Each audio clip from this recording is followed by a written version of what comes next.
Testing. Oh, we got sound? Hello? Hello?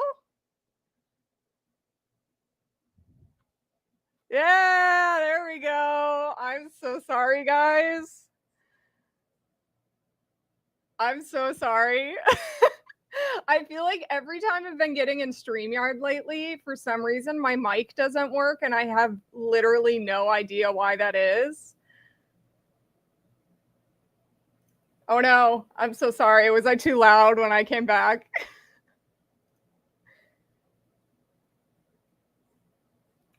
I'm so sorry.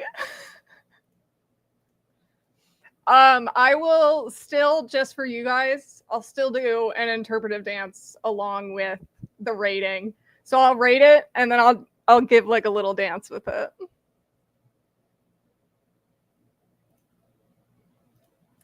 Yeah, next time I'm just gonna have to go into my audio settings on StreamYard, and I guess communications is what it wants it on. I don't know.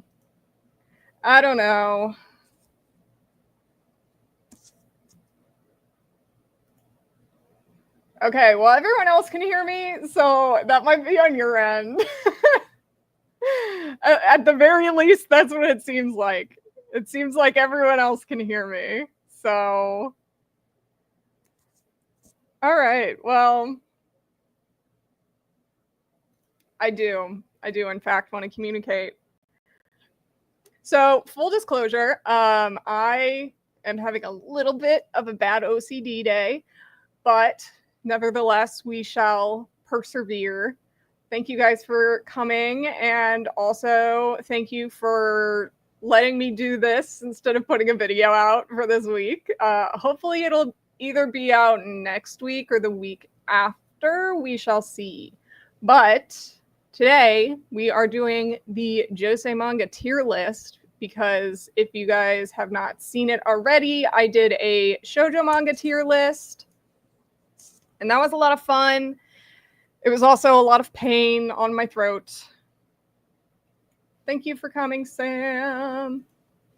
But yeah, the shoujo manga one was a lot of pain on my throat, because 100 manga series and ranking them all and trying to have an opinion about everything is difficult, more difficult than you might expect.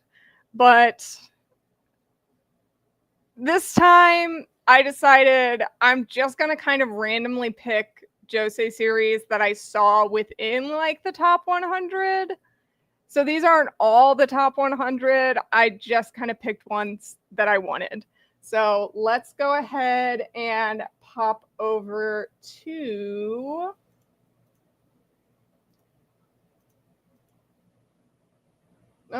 Nope, I want to share the screen. There we go. We got the Josei Manga tier list. So obviously, once again, there's a haven't read tier. Those are for things I haven't read. But the other tier names, I've decided that I'm going to do it. Let's do this. No, I don't know. Would you guys rather see me? Let's just do this for now.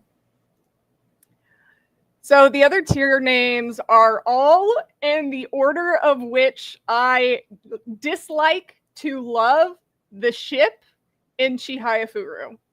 So starting off with my least liked ship, we have Chirata, or Chihaya and Arata. I don't like Chihaya and Arata. They are annoying, and I have a vendetta against them. But then the next one that I also really don't like is, this is as a romantic pairing, by the way. I will disclaim this, because I like Suo and Taichi like together as like a mentor-mentee, but I do not like them romantically. I have seen some people say romantically they put them together, but I don't know. I just don't like that ship as anything more than just mentor-mentee. Next up is Kanatomu, which is Kana and Tsutomu. I think they're very cute, but they're just okay. They're not like the creme de la creme of like a good ship in Chihayafuru. And I liked the confession between them, but you know, It's not the best out there. In the next tier, we have Taichata. Horchata. Taichata is Taichi and Arata. I feel like there's probably a better ship name for these two, but I just went with Taichata, which really does sound like Horchata. I love Taichi and Arata as a ship. I think they're so cute together, and Taichi's such a mom to Arata sometimes. And then the next one is like Shinobu. Chihaya and Shinobu is one of the top tier ships. But if there wasn't something better than Shinobu, they would be at the top. You know what I mean? But like, unfortunately, we have Chihaya, and Taichi and Chihaya is like the perfect ship, and no one can beat them. And those are all the tier names. So everything, in fact, does tie back to Chihayafuru. Shinobu, goated for real. It's always going back to Chihayafuru.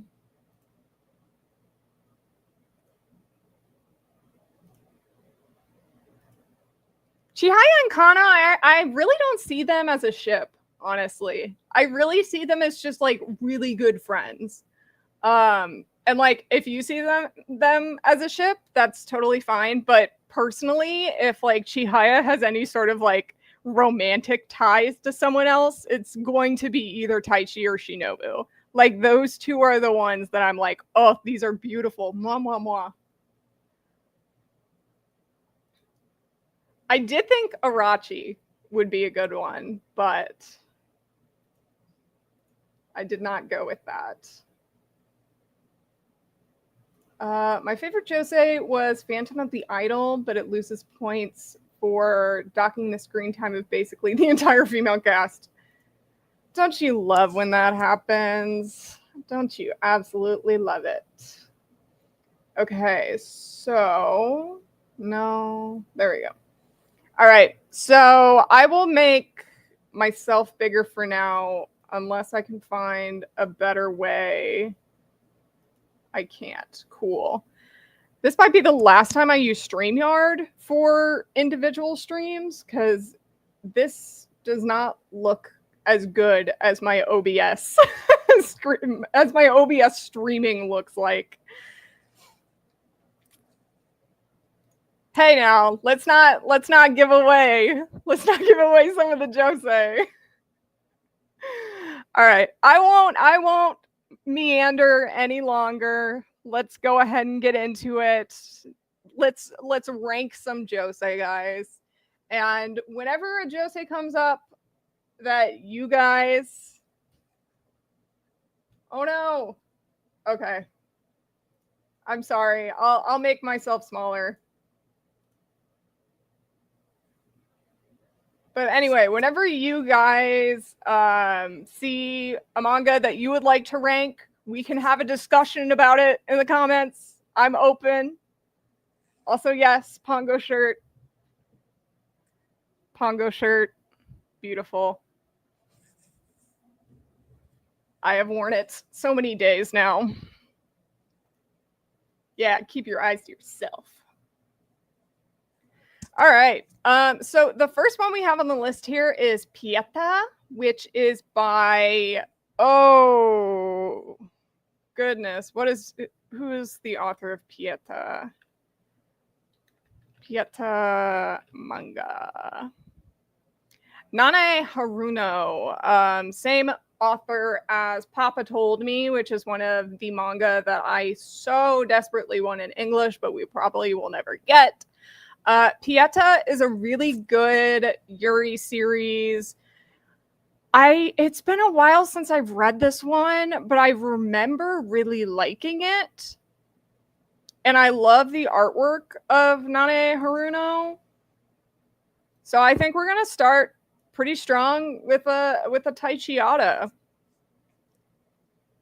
This one and then another one called Double House are two series that I would also love to see in English, and both of them are very short. Pieta is only 1 volume, and then Double House, I believe, is 2. So, I mean, come on, guys. Let's license these. There's not that many. Thank you. Hat is merch. If anyone wants to get a hat. Peach Girl, Marmalade Boy, Paradise Kiss, and Boys Over Flowers. Kiss Him, Not Me, and Hot Gimmick are not Josei, but I would love to see the ranking. At some point, I have wanted to do a video with Hot Gimmick, Peach Girl, and Boys Over Flowers, and pitting the 3 of them against each other to see which one is truly the actual worst shoujo. But I don't know how I would do that video now, because I have another video in the works on one of those series already that should either be coming out next week or the week after. So you'll at least get one of those. Next up, we have 3 a.m. Dangerous Zone. This is another unlicensed series. I love this one. It's about this like office worker who is in this job that she doesn't really like. She's a graphic designer, and she makes posters for like pachinko places. But yeah, I love this series. I didn't really care about like the romance or the relationship. I just thought it was really vibey, and the artist of this manga has such good like pop art.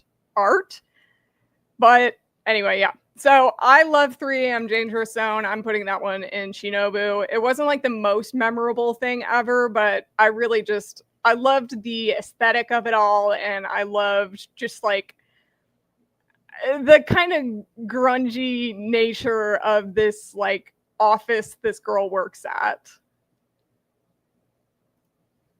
Yes, Nemuyoko has some of the best manga, some of the best josei, and most of her series are available on Manga Plaza, because we actually don't have anything from her physically, I believe. But so Trap Hole, like Sojun said, there's also Turn My Way, Mukai, and then a autobiographical manga about her pregnancy. So those are all on Manga Plaza if you'd like to read any of those. Oh, that's funny. Double House is 1 volume. Pieta is 2.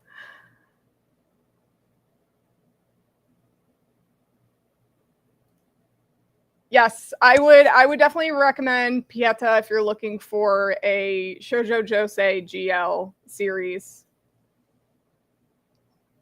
Okay, next up we have And. This is by Mari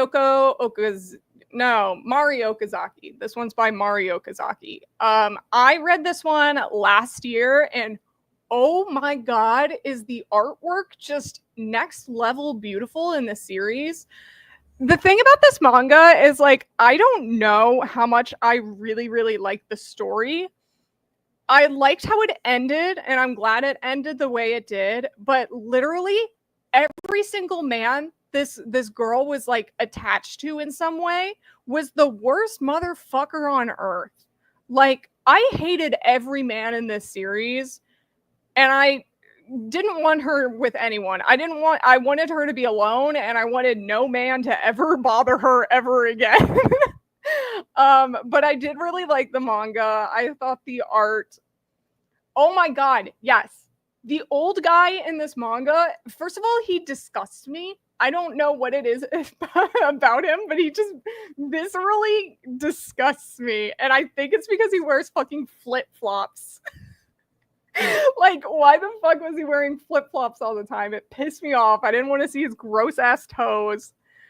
But honestly, I feel like that's part of the reason, like the author wasn't trying to get me to like this guy, I don't think. So I think I'm gonna have to put this one in Taichata, because like I was so annoyed by the men in this manga. But I liked the female lead, and I liked the journey that she went on. This one's kind of about this girl who works as a desk clerk for a hospital, but then on the side she wants to start a new business where she does people's nails.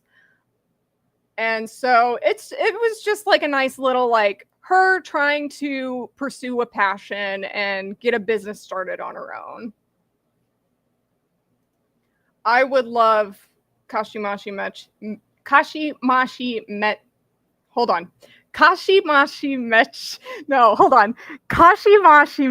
There we go. I would love that one to get licensed.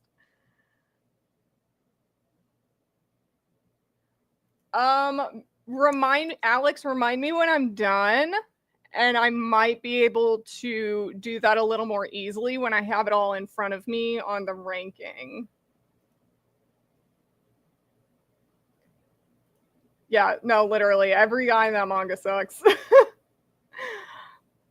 Have I ever seen Ojamajo Doremi? I have not. I really am not well versed in Magical Girl. The most I have watched or read mostly just consists of Shugo Kiara. I always say Chara because that's how I said it as a kid. Card Captors. I watched a bit of Sailor Moon. I've never read the manga. And then I've read Magical Girl Dandelion. And recently I watched Acro Trip. And those are like the only magical girls I've ever really consumed in any way. All right. Next up, we have Apple Children of Eon. This was incredible. This one was an incredible supernatural romance, drama, mystery. I don't even know how to explain this one. It was so fucking good. So this guy marries into this girl's family, and her family runs an apple farm, and he accidentally feeds the girl an apple from like a creature. If that makes sense. And then she like slowly turns into that creature as like a sacrifice. But this manga is so good. It's only 3 volumes long, I believe. Just amazing. If you guys haven't read this one, read it, because I love Apple Children of Eon so much.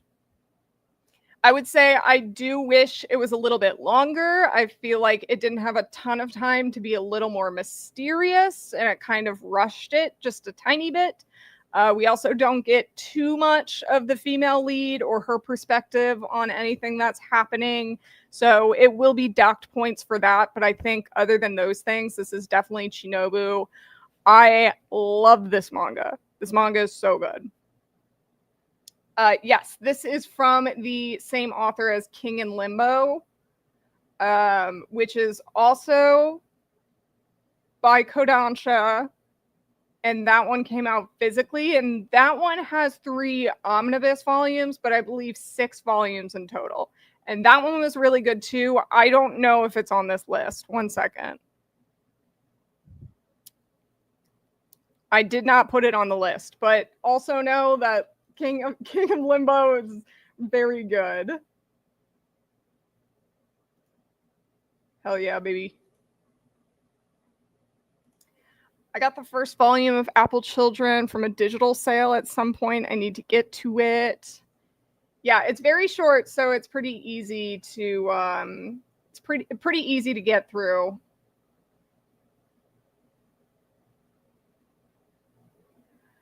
All right, next up is Blade Girl. Now, Blade Girl is a 3-volume Josei series. This one's a sport manga about this girl who lost her leg, and she now has a prosthetic.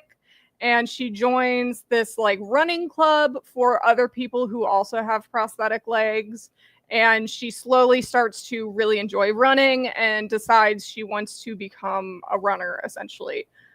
This one, I wish I liked it. I wish I liked it so much because there was so much potential in it, but it so clearly got axed. This one, it ended at 3 volumes, but literally it could have gone on for so much longer if it was able to, and it introduces things that I'm like, yes, that's amazing. I love a sport rivalry between two girls, and then like that's only in the second volume, and then the third volume is something else completely, and then it's just over. So I really wish I could like Blade Girl because there's so much potential in it, but I can't put it any more than Kanatomu. It's like, it's good. The 3 volumes I got were good, but I just wish we got more development. I wish we got more time to spend with the character and like actually see her compete in more races and compete in the Olympics, because like that was her ultimate goal, is eventually to go to the Paralympics. So yeah, unfortunately this one's in Kanatomu. I really wanted to like this one.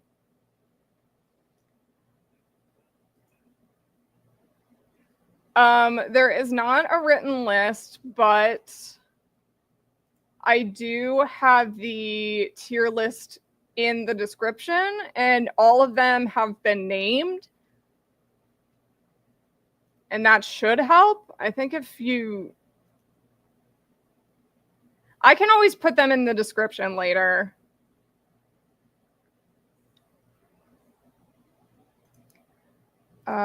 Watching along while reading Don't Call It Mystery. Hell yes, let's go. Mystery heads, unite. Okay, next up we have Blank Canvas. This one is by, oh my gosh, I keep blanking on artist names. This one is by the really famous Josei Mangaka. God, someone's gonna put it in the chat, and I'm gonna feel so dumb. But anyway, Blank Canvas is an autobiographical, well, semi-autographical manga from the manga. Yes, thank you, Akiko Higashimura. So this is an semi-autobiographical. Oh my God, I can't talk. Hold on. Semi-autobiographical manga from Akiko Higashimura about just like her journey of becoming an artist and how she got into manga and the teacher that helped her along the way. This one is a very good series. It's one of my favorite from Akiko Higashimura. So I think this one's going to go on Shinobu. I still need to finish it, but what I have read of this, I think the first 3 volumes, and there's 5 in total, I loved it. Like I always love manga about artists. Yes. Okay, so this is exactly why it's been taking me so long to read this one. I have also been going through it very slowly because there is a lot of dialogue, and I want to like consume the dialogue. I want to let it wash over me. And I just remembered I was doing this, and I just remembered I haven't done any interpretive dancing. I am so sorry. And now I've lost my train of thought. Blank Canvas is so good, but it also made me want to stop drawing. Unfortunately, I feel like a really good series about like art and being an artist and being a creative will do that to you sometimes. I think that the manga or the stories that always make me want to like continue doing something, it's always a sports series that makes me want to get back into it. And I think it's because sports series are so hype, you know?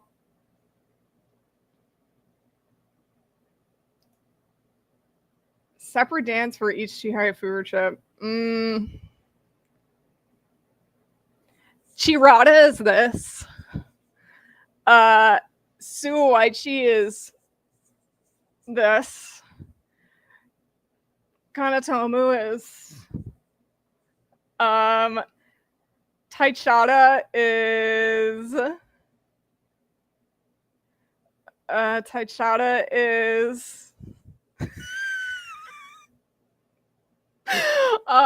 Shinobu is I can only think of like K-pop dance moves right now. And then Chihaya is this one. And now that's all. And I probably will forget to do it again. All right, guys. But you know what? We have our first Chihaya because Bokura no Kiseki is up. I love this series. I think we all know. I was able to make an entire 1 hour video about this manga. So I think we all know I love Bokura no Kiseki. It is so good. If you haven't read this one, you need to go read it. And if you want to read it, but you are like not really into reading scans, that's totally fine. Just make sure you harass Kodansha and Yen Press and 7 Seas, so one of them licenses it because it's so good. It's like a mixture of Please Save My Earth and Attack on Titan. And oh, there's another one I always have for this. I can't think of it now, but it's like a mixture of Please Save My Earth and Attack on Titan.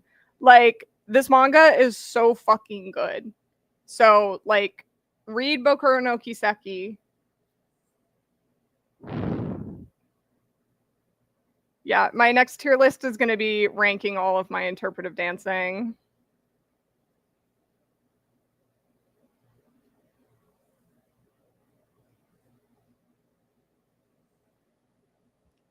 Okay, next up we have Box of Light. This is a physically released series from 7 Seas.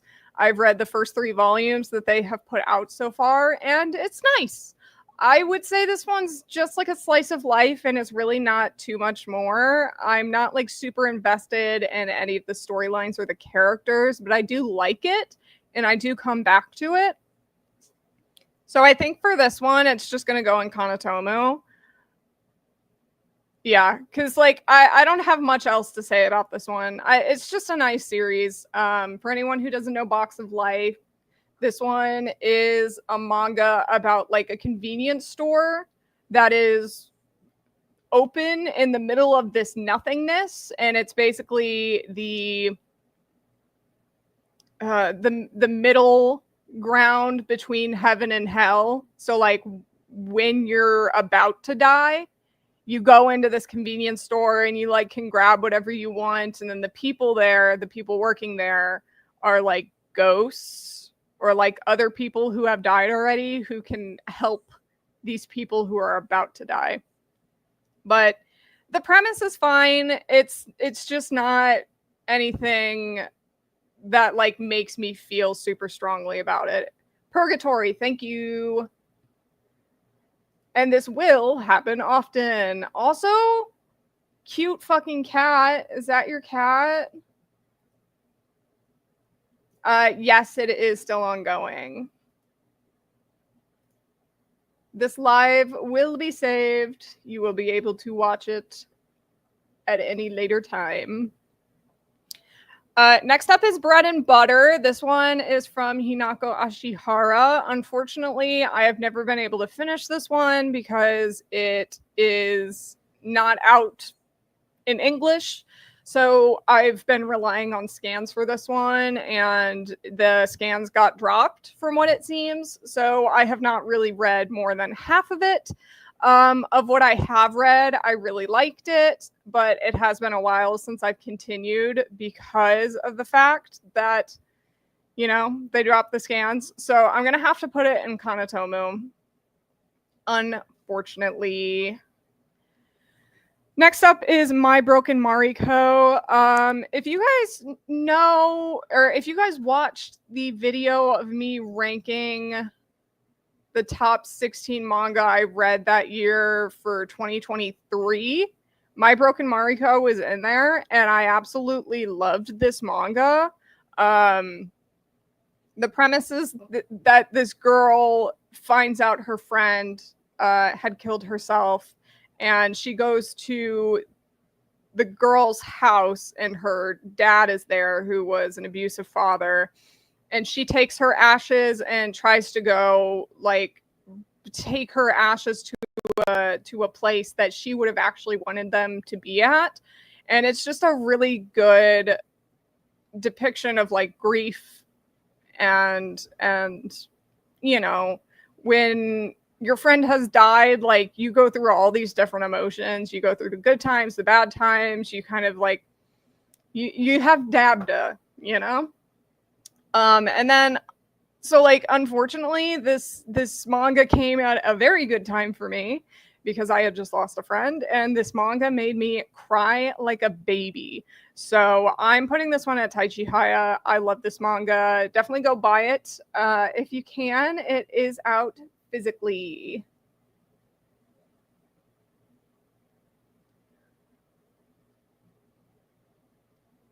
Yes, it's so good. I love this manga. Next up, okay, so guys, next up is Brutal. I don't know if any of you have heard of this one, have read this one. I could not get past chapter 1. Okay, so like if you guys know Dexter, this is kind of like Dexter, but it's disgusting. It's like disgusting as hell. I could only read 1 chapter. I absolutely hated it. This is like one of those manga where it's like, it is not for me. It is for someone, but it is not for me. So this one's gonna have to go in Shirata because I absolutely cannot stomach the amount of gore and violence that is going on in this manga. Like the guy like chopped someone in half with a chainsaw and like also chopped his arms off, and then there was like bugs and maggots everywhere. It was disgusting. So yeah, that one's going in Shirata. Oh, it's extremely graphic, extremely violent. Yeah, I could not stomach it. I'm not very good with horror or any sort of things like that. TBH, I think there's a chance, but it's not going to be anytime soon. If there is a chance. Half Price Books has been pissing me off lately because every time I go, I do find something and then it's like $40-$50. I found 1 volume of Lovely Complex for $85. And then I found a volume of like a used library copy of Natsume's for $40. And I was like, fuck you guys. What is wrong with you? So annoying. Okay, next up we have Burn the House Down. This one, Taichihaya. Let's go. Burn the House Down is so good. Great mystery series, great drama series. It's like it's got like psychological thriller vibes to it too, but it isn't a horror. So this one is about this girl whose house burned down when she was a kid, and then this other family who she was like very close with ended up kind of taking her family. The other family's mom ended up marrying her dad after he divorced the mom because the mom got blamed for the arson of their home. And she is trying to prove her mom's innocence. And to do so, she infiltrates her home again because the dad's never around. And she disguises herself, calls herself a different name. And she's like, I'm going to figure out if you framed my mom or not. And this is just such a good series. I'm so mad we don't have it physically because it's only digitally from Kodansha. And we should have this one physically because it's so good. And honestly, that's my biggest gripe with Kodansha. Some of their best manga are Josei, and the only time we ever get a Josei manga from them is if it's digitally, and that fucking blows. Because I'll be real, not many Kodansha shoujo series are my cup of tea. Like, unfortunately. But they're Josei magazines, and they're not pulling from them? Criminal.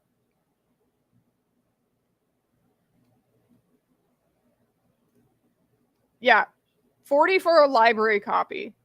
And then there were 2 copies of Natsume's that were 40, and then 1 used library copy of Fruits Basket that was like disgusting.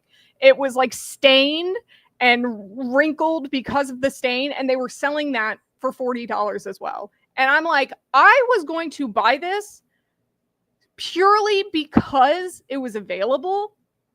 I would never have picked this up or wanted to get this volume if it were anything else. And you're selling me this stained old ass copy for $40? I was so pissed. That pissed me off. Yeah, Kodansha is on my hit list right now.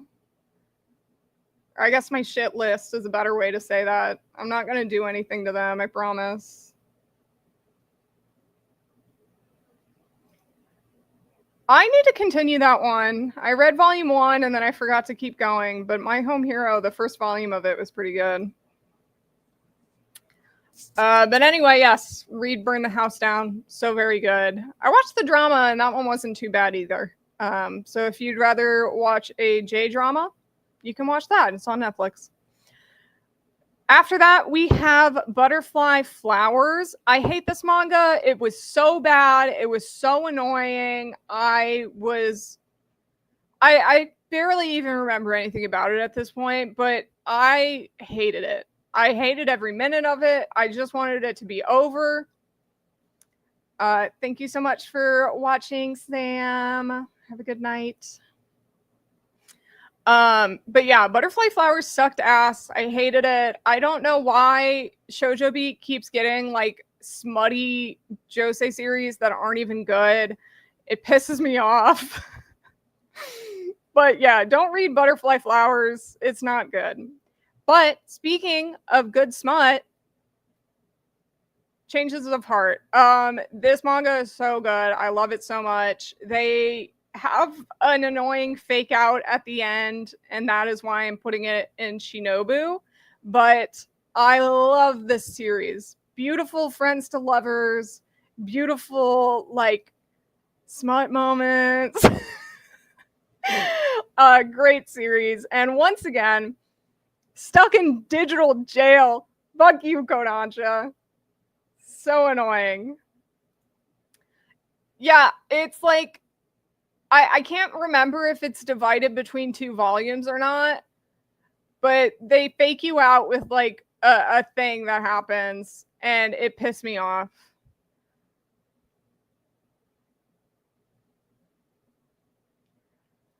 I've heard some conflicting info on this. Is Josei an actual genre in Japan, or is it a Western? I don't know what the post-hoc, I don't know what HOC means. Invention, like the word hentai and city pop. Did not know that either of those things were a Western invention. But essentially, if I could explain it really quick, Josei is not really a term used for manga in Japan. Josei Muke is like a bubble around like video games, like otome games and other types of media. And so Josei Muke, I think people heard that word here and took that and started to use that for, manga for women. But essentially, if you're gonna call something for older women in Japan, you call it ready komi or ladies comics, and it's the same thing as like shoujo, where it's like manga for young girls. But yeah, so it is a word, yes it is a demographic, but it's not commonly used, and it's more just called ready komi, and or most of these Josei manga would fall under shoujo or be in the shoujo sections in a bookstore, if that makes sense. I have a whole video about this, so you can watch that video if you would like to get more info on that. I believe it's in my playlist, Learn the Basics. So yeah. Okay, next up we have Chihayafuru, and God, guys, I hate this manga. I'm kidding. Top of the top. Top of the morning. We love Chihayafuru in this household. It's literally all it's literally all of my fucking tier names. Chihayafuru is just so amazing. I really want to make another video about it, just kind of like as a base recommendation video of being like, this is why it's so good. This is why you need to read it. Because so far I've done like analysis videos of parts of this series that are not like beginner friendly. So at some point I do want to make a you need to be reading this manga type video because Chihayafuru is really just so amazing. I miss it. I miss it every day. Yeah, like I haven't even bothered them that much lately with like getting Chihayafuru physically because it's been enough time that I've kind of like given up, I guess. But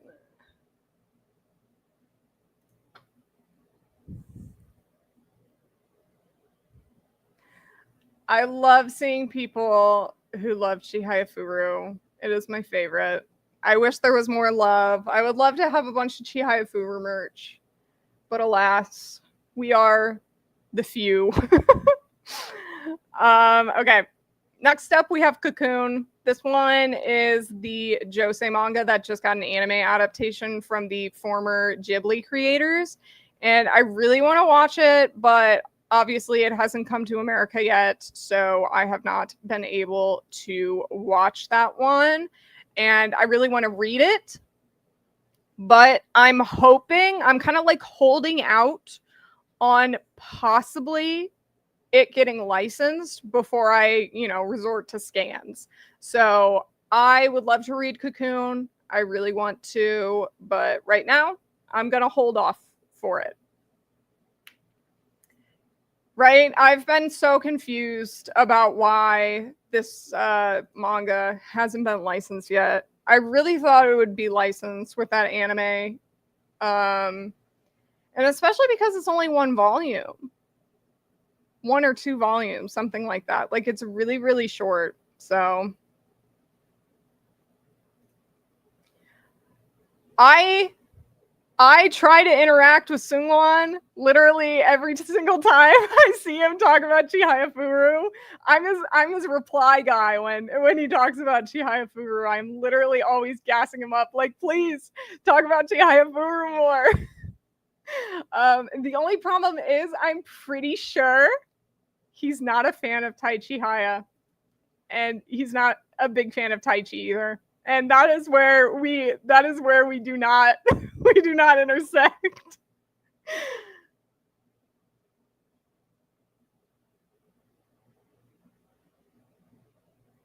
Yeah, there is a lot of different Josei, and a big reason that stuff like 07 Ghost are Josei manga is because of magazines like Comic Zero Sum, which have a lot of heavy focus on like video game adaptations and light novel adaptations. They really try to follow trends. If I can find it, give me 1 second. I don't know if I'll be able to find this that fast, but I read an interview that they did with Natalie Comic of one of the guys who is an editor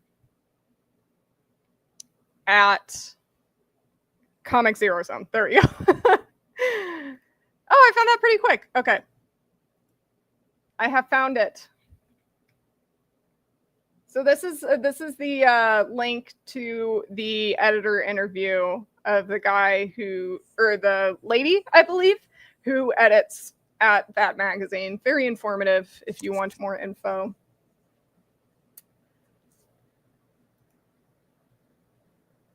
I will always be a Chihayafuru reply guy. If I see anyone mention Chihayafuru, if anyone asks for like a recommendation, I am in the comments. You will find me in the comments. I will be saying Chihayafuru goated or Chihayafuru on top or Chihayafuru #1.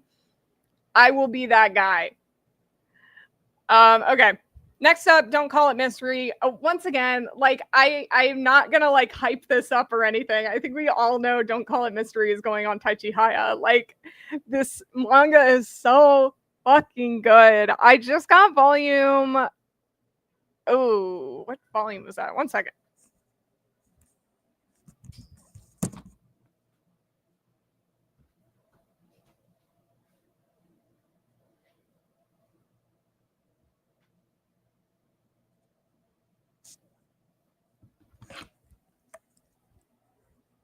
It's volumes 13 and 14, but I can't remember what omnibus volume it is.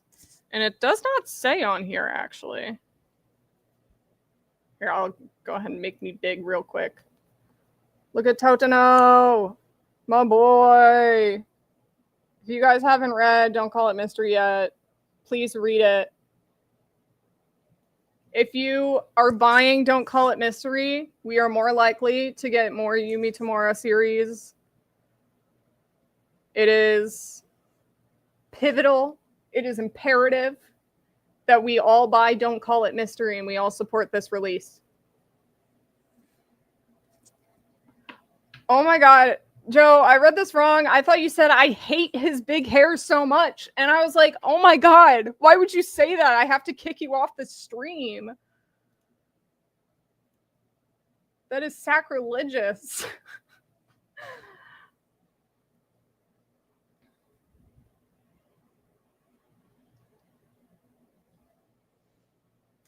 Okay. Next up, we have the Embalmer. So this is a former Tokyo Pop title. And I have a friend who has recommended this before, and I've never gotten around to reading it, but I have really, really wanted to read it. It just sounds really interesting, and it's obviously about embalming. You know what, Quam? You know what, Quam? But yes, so I'm gonna have to put this one in haven't read, but I really wanted to read it. And I was reading Vampire and His Pleasant Companions recently, and there's embalming in that one. And as soon as I was reading that one, I was like, oh shit, there's that Embalmer series that I still haven't read yet. So I'll get around to it at some point. The Embalmer is interesting, though some chapters were much better than others. Is it kind of like a episodic manga series?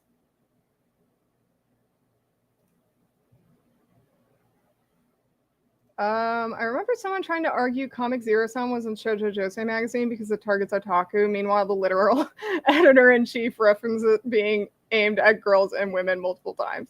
Yeah, isn't that like the funny thing is you can find literal interviews of people being like, no, this isn't shoujo, or like, yes, this is shoujo. And everyone will still try to argue. Well, it's a shoujo to me. Well, it feels like a shoujo because that's all I know shoujo to be. Sorry. I've been really mean lately. My Next Life as a Villainess is labeled Josei because the manga runs in Comic Zero-Sum, I believe.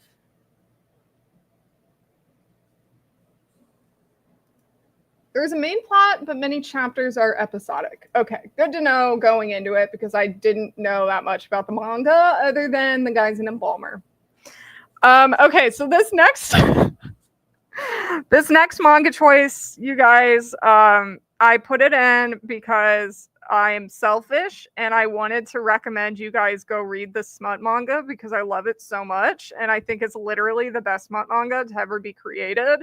It's called I Want to Be Eaten by Anokita or something along those lines. Guys, when I say that this manga is literally peak yearning and peak like I don't even know how to describe it. It is so good. So this girl has dated this guy, like her high school sweetheart, and they break up in college because their lives are going in two separate ways, and they break up, and she tries to get over him, and she still thinks about him. as she has gotten older and works at this company. And then she finds out that her old boyfriend works at that company too. And then they start to kind of like, oh, do we still like each other?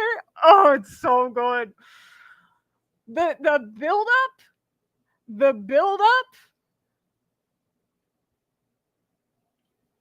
Guys, I don't talk about smart manga much, but like this manga is truly peak. Unfortunately, it's only like 15 chapters, I believe. But God, this manga is so good. Tai Chihaya, seriously. Like, you cannot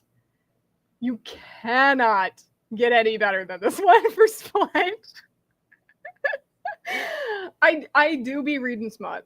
I do. I be reading a lot of smut. And I don't talk about it very much, and I don't put it on my Annie list very openly, but I do be reading smut. It is completed. It is completed with either 15 or 16 chapters, I believe. God, the yearning gets me, literally.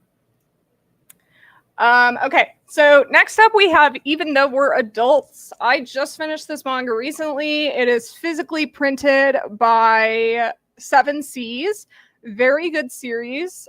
I really liked this manga. I liked how dramatic it was and how it wasn't just focusing on it didn't just focus on like the messy lives of the adults. It also like focused on the messy lives of these kids that the teacher teaches, and just all the complications of not knowing yourself very well, and how if you don't find yourself before you make bad decisions, those bad decisions hurt other people too. I like this manga a lot. I didn't love it. So I think this one's going to go in Taichata. I really don't like how I named this one Taichata. Taichiata.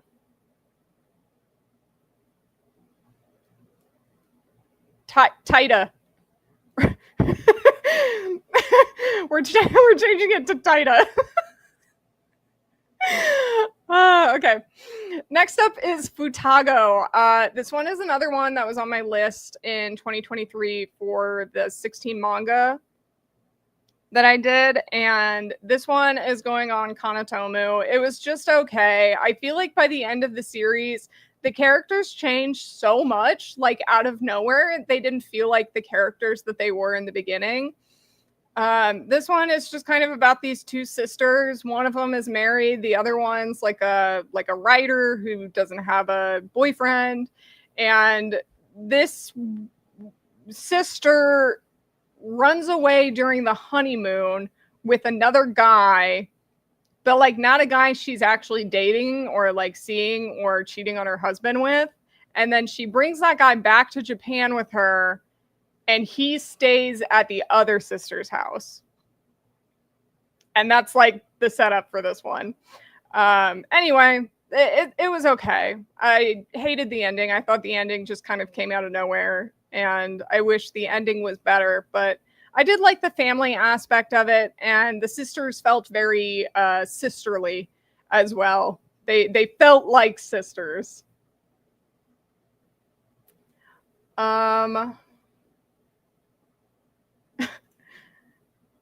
Colleen, I want to ask, is Children of the Whales good, and should everyone in the world read it? It is a very good manga. Should everyone read it? Maybe, but I wouldn't force anyone to.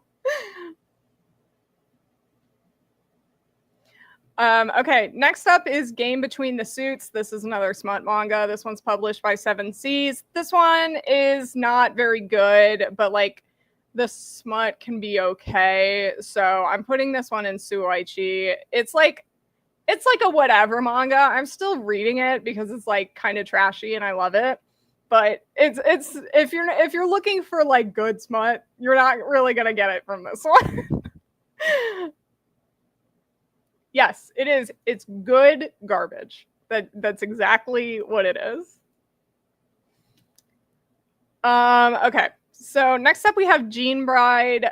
I've only read one volume of this one. It just got released by Seven Seas, and I really, really like the first volume.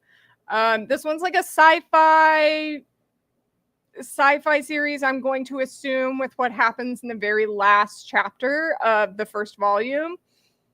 But it's kind of a sci-fi that focuses on real world issues like gendered violence and stuff like that. I really, really enjoyed this first volume. I'm gonna put it in Shinobu, but this one could change either up or down depending on where the manga goes. But this is just a really solid first volume, and I would highly recommend you guys pick this one up too if you are wanting to support more Josei manga in English.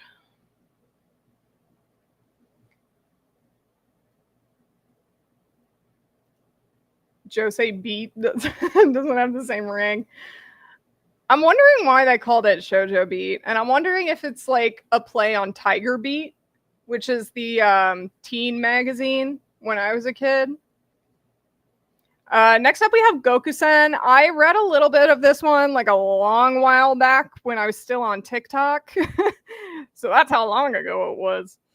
But I haven't kept up with it since. I'm going to have to put it in haven't read because I haven't read enough to be able to have any sort of opinion on it. But I do want to get back to this one. I like the comedy from this author, and I would love to see this one in English too. A lot of people love GTO, and I think Gokusen would be a good like Shonen Jump to Shoujo for GTO. So next up, we have Gold Kingdom and Water Kingdom. This is another Seven Seas release. They have been getting a lot of good Josei manga that I've really wanted, so hopefully we can get some more. So Gold Kingdom and Water Kingdom, very good. I loved the artwork. I loved the premise. I wish we could travel a bit more in this universe that was created, because it is very like linear. Like you can go to this country and you can go to this country and nothing happens around it outside of it. It was just very contained. And so it wasn't like my favorite thing ever, once again, but I really, really liked Gold Kingdom, Water Kingdom. I think it's a great series. And I still want to watch the fucking movie that Madhouse made for it. And I'm so pissed. We still don't have that in English. Why don't we have anything in English ever? One of these days, I'm going to crash out. One of these days I'm going to crash out and it's going to be on camera. And this might be today. It might be today that I crash out. We can't have shit. You're so right.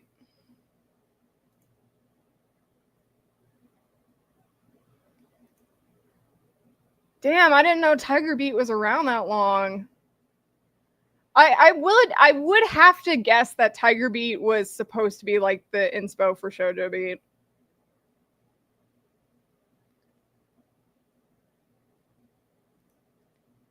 I'm so sorry. I can never support the French. No, I'm kidding. I would learn Japanese before I learned French, just because I know that I would get more mileage out of knowing Japanese.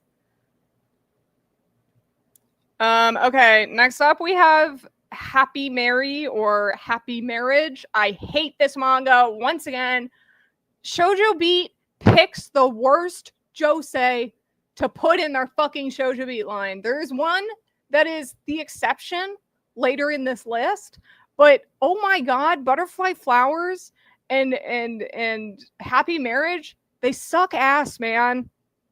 They absolutely suck ass. I'm just thinking about how much I hate them. All right. Next up is Haru's Curse. This one is going in Shinobu. Oh, do I want to put it in Shinobu? Okay, so Haru's Curse is by the same mangaka as Yakuza Fiancé, and this is like a psychological, somewhat horror drama about this girl who just lost her sister, and her sister's fiancé asks her out because he's like in love with her. And so she wants to know what her sister was doing like in her last days. So she agrees to like go on dates with him. And then she, you know, slowly starts to fall in love with him. And then the ghost of her sister is like haunting her. Not actually, but like, you know, psychologically, she is being haunted. And it is so good. It is so good. It is 1 omnibus volume, 2 volumes in total. Do I want to put this in Taichihaya? Because I love this manga. I think if anything, the art in the series isn't amazing. I think the author has gotten a lot better while she has worked on Yakuza Fiance, because the art of Yakuza Fiance has changed drastically since the beginning. And the beginning art looks more like Haru's Curses art. I'm going to leave it in Shinobu, but this one is really, really good. I highly recommend it.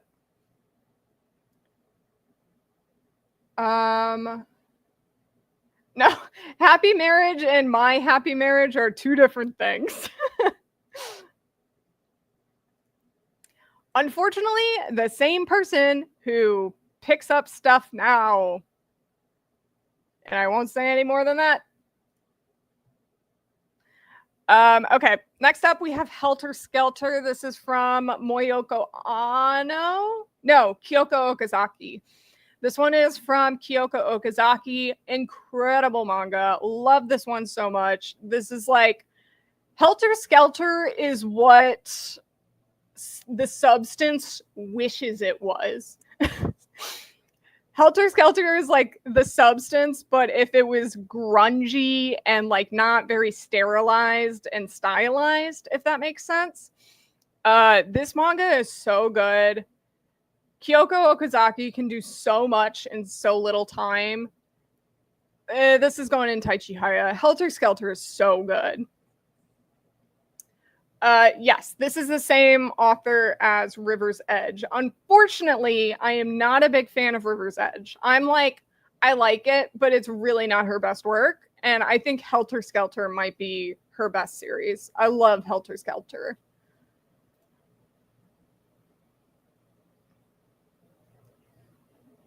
I'm glad everyone loves this manga. Yes, this one did get a movie adaptation. Next up is Honey and Clover. Now, I know a lot of people love Honey and Clover. I have only watched 1 singular episode of the anime, and I haven't gotten any further than that. But I'm willing to check this one out again, but from the first episode I watched, I wasn't super interested in continuing it. But I don't know. So I have to put it in haven't read, obviously, but I know it's beloved. Maybe I'll get around to it again. We shall see. Oh, damn. Okay, so a couple people in here saying that they don't like it. Damn, a lot of people saying they didn't like it. Except for Quam. Quam is the odd person out. There was a physical release for Helter Skelter at one point. I don't know if it is still being printed, but I believe Vertical was the one to print it. But that was a while back, and I don't know if those are still in print.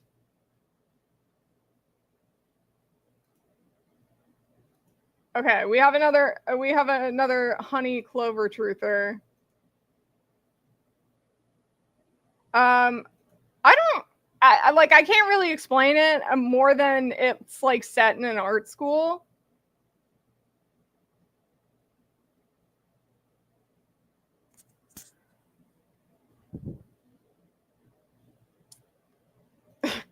Yes, we're mostly all on the same page. All right, next up, Ikoku Nikki. Listen, guys, when Ikoku Nikki, the anime, comes out, I am not going to be the same. I'm going to be on a higher plane of existence. I'm going to be, one day I'm just gonna, the anime is gonna come out, the first episode, and immediately to the dot in which it comes out, I am going to be beamed out of my body and my soul is just going to astral project. And that's how much I love this manga. For very much the same reasons as My Broken Mariko, this manga hit me so hard. It was another manga I started reading right after I lost my friend, so it was very raw. And a lot of the lines in this manga have stuck with me and made me just feel so seen.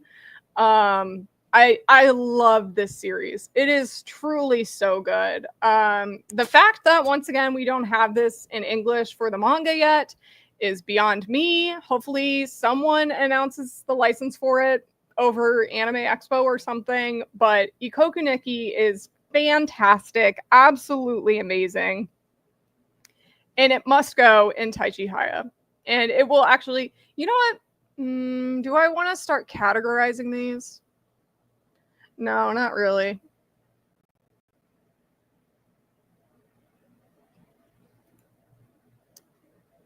Yeah, Loveless is unfortunately a Josei. Yeah, literally, Ikoku Nikki, I was reading it at the same time as my friend Fatima, and the two of us, we would like share pictures back and forth and just be like, I'm crying, are you crying? I'm crying too.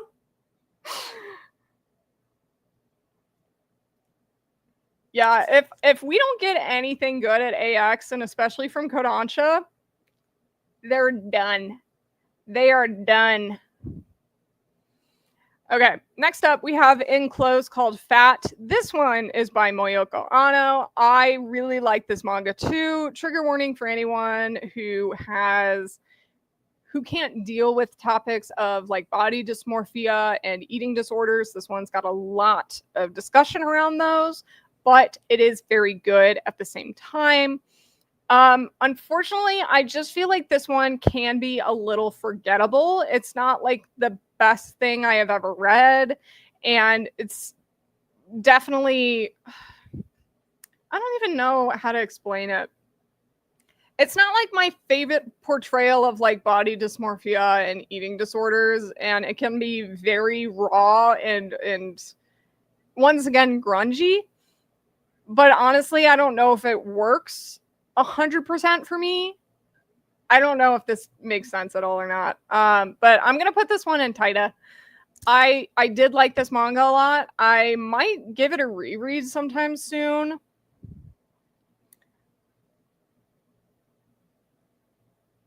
Sorry, I'm a little behind on the comments.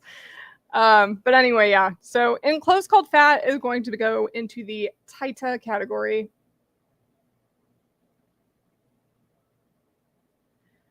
Okay, we got another Josei in the shoujo beat, and that is Incurable Case of Love. Once again, absolute trash. I hate this manga so much. Basically, anything that Maki on Joji makes, I really don't like it. I truly do not like her style of like storytelling or her characters, and her men are all the same and they're all dickheads. I really don't like Maki and Joji work. This one's like this girl gets saved by this doctor and then wants to become a doctor because he saved her. And then they work at the same hospital and he's an asshole and she just wants him to like her and blah, blah, blah, blah, blah. And then there's some like surface level smut scenes, and that's about it.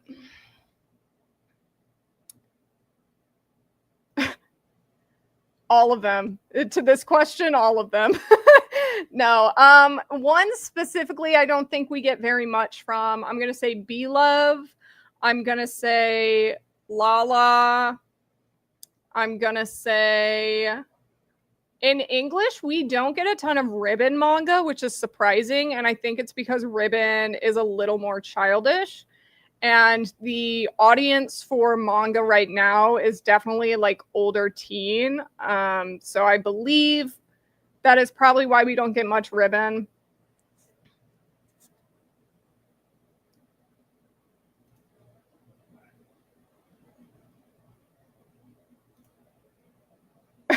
Yes, Incurable Case of Love and Condition Called Love are not the same.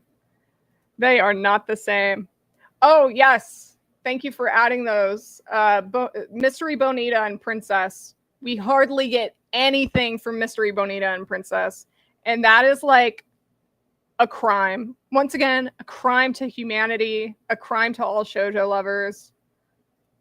Those two magazines have such interesting, crazy, different manga, and it's so underrated.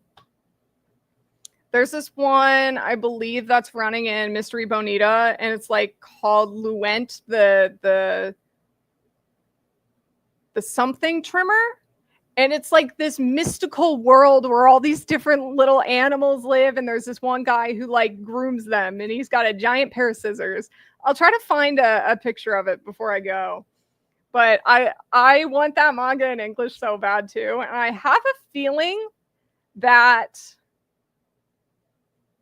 Yen Press could pick it up, which is making me think I got it mixed up and this one's actually from Asuka. So I might be wrong there. Okay, next up we have Kaguro Days. I don't know how you say this one, but this one is in Haven't Read.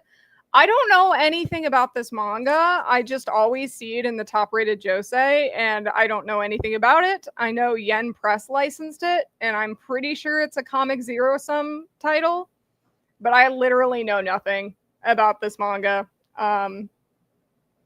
So yeah. Next up is Karneval. This one is a lot of fun. It's going straight into Taita. I really like Karneval. It's a very fun time. If you're a fan of like, Quam's going to get excited about this, but if you're a fan of, what am I thinking of? Pandora Hearts. There we go. If you're a fan of Pandora Hearts, Case Study of Vanitas, like those type of manga, this one is very much in that same sort of like writing style and style in general. It is more thematically in the older like anime manga fandom in that it is steampunk oriented. The fashion is very like deviant art. But yes, this is a very fun series. Highly recommend it. 14 omnibus volumes out in English from Yen Press, I believe.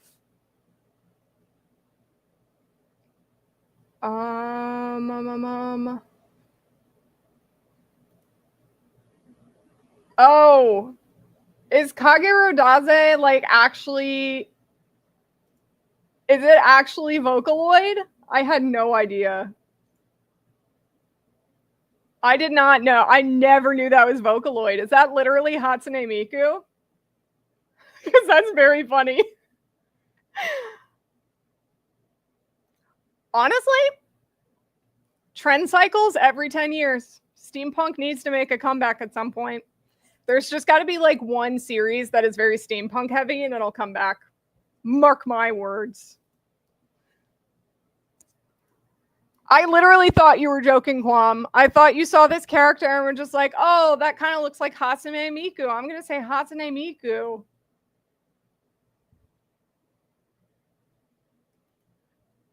So fun fact, Sketchy is actually a seinen, and Kodansha purposely mismarketed it just because it is about women, that they called it a josei. I've heard good things about it though. So a lot of people have said it's very good. I wouldn't mind reading it, but I was put off because Kodansha tried to Kodansha mismarketed it like everything else they've done lately.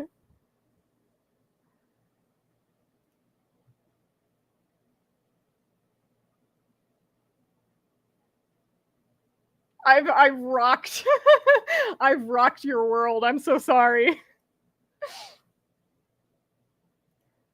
They shoujo gaslight too. They said Fragrant Flowers, whatever that whole manga title is a shoujo. They have it categorized as a shoujo on their website, and they also have it categorized as shoujo at a panel. And I was like, what the fuck? Why are we doing this? I can't take this anymore.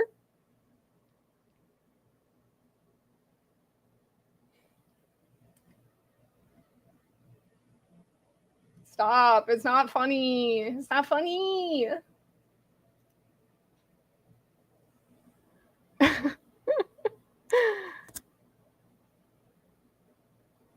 Okay, next up, Kids on the Slope. So you guys will have to tell me, do we want to let me categorize Kids on the Slope purely on the anime? Because I've watched the anime and I love the anime. But I haven't read the manga. So do we think I can rank this? Or should we say, let it go? Wait until, for some reason, the manga gets licensed. just make an anime tier real quick. You know what? Happy medium. Let's do that. Oh, fuck. Whoops. Anime tier. Loved it.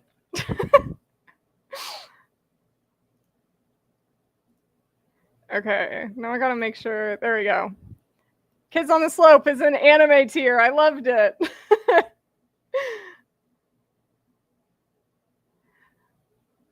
You know what? See, I made the anime tier just because Chips and Fish said that I would be cheating. And I like to keep my integrity intact for those of you watching at home. Everything was pink to begin with, Quam. The whole thing was pink the whole time.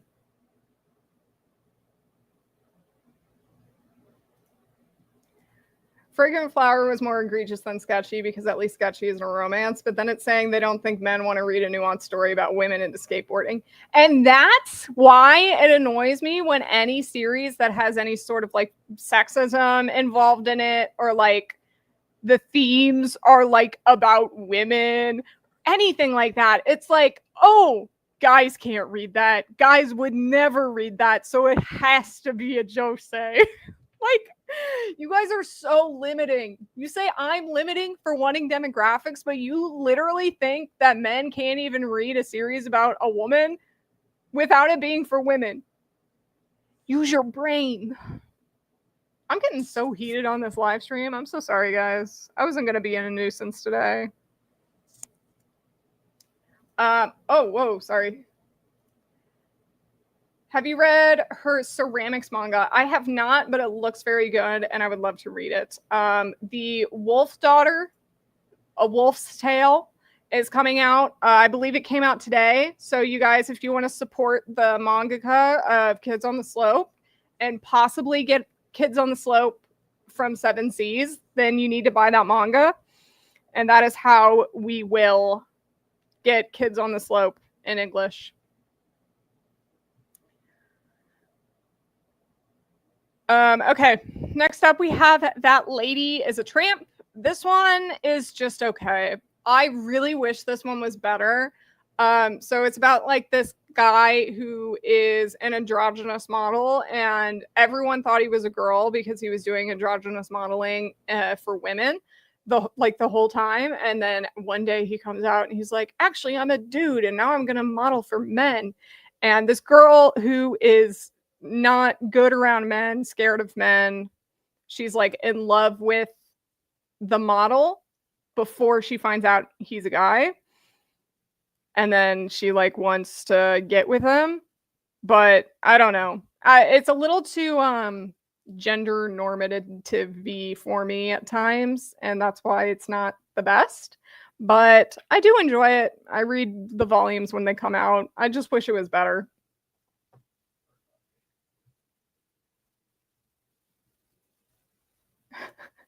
No chorizo tier this time. Next up is Loveless. Guys, I haven't read Loveless. I'm so sorry. I haven't read Loveless. The only like yaoi I read as a kid was Love Stage, and I never read Loveless, and I like kind of don't have any desire to.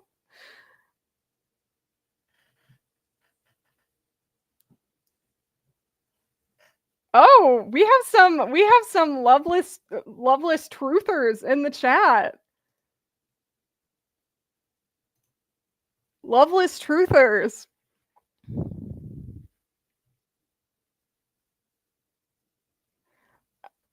Yeah, okay. Well, you know what? Maybe I'll read it at some point. I feel like I have to, read the ancient texts. At some point I need to read the ancient texts and check Loveless out. I mean, it was a bestseller in English back in the day. So I gotta read it for some reason.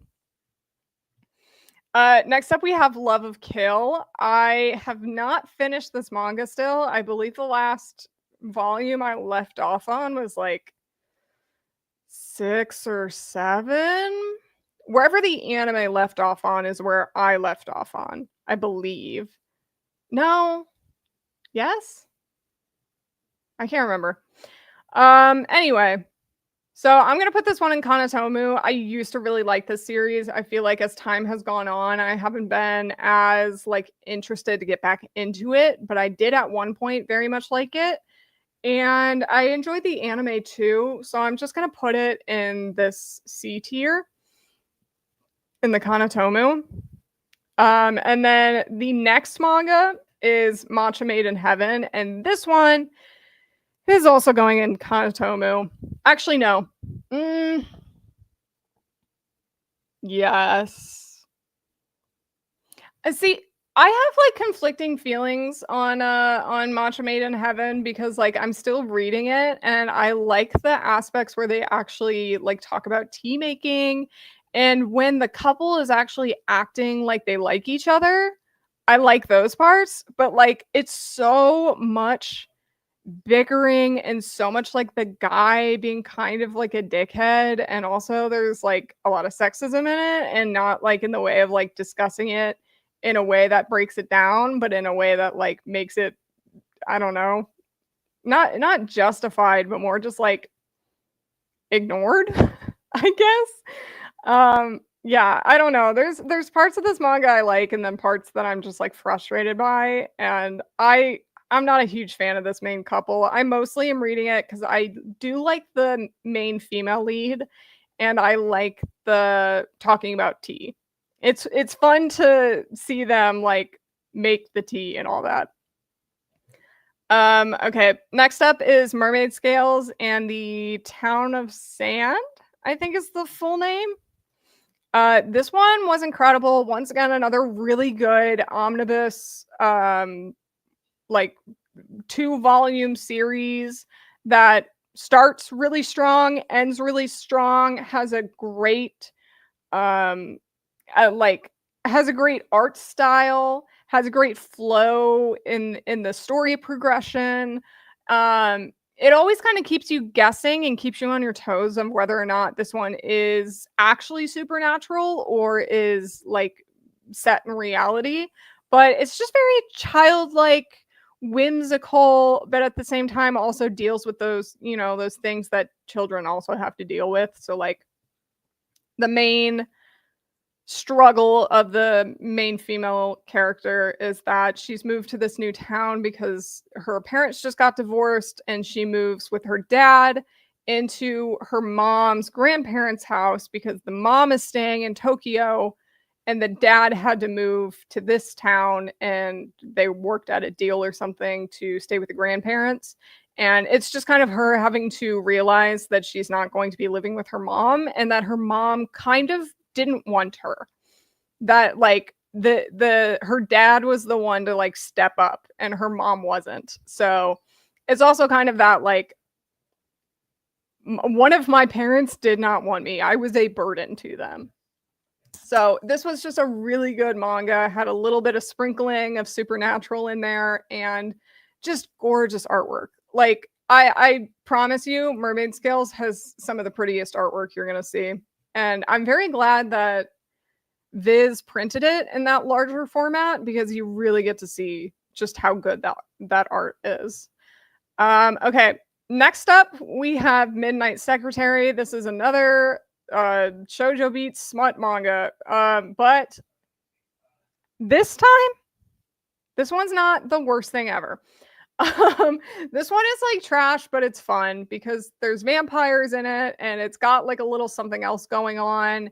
And I really like like the aesthetics of it, and I think the art also is very much carrying some of the story and the plot and whatnot. I think if I remember right, the end of this one gets very convoluted. But overall, I had fun with it, but it is trashy. So it's gonna go in the same place that Game Between the Suits. I mean, truly, vampires do kind of fix everything. I was thinking. I was just trying to use my brain. It doesn't happen very often. It takes a while to process things. Okay. Next up, we have Untouchable Midori-kun. This is a Kodansha digital release. So funny. This series is hilarious. It's about this girl who is a porn star actress, and her old childhood friend has become an idol, and he ended up moving next door to her. So they reunite, and she wants to get with him. But because he is an idol, he is like, no, I cannot get with you. I may have a crush on you still, but you cannot touch me because that goes against my idol code. And it's just so funny, so fun. Unfortunately, it is very short. I wish this one went on for so much longer, honestly, but this one's gonna go in Taita. It was so much fun. I really enjoyed this manga. Where's Pongo? Right here, baby. Right here, baby. That's right. 1 second, guys. I can feel my throat giving out on me. I need water. Give me a second.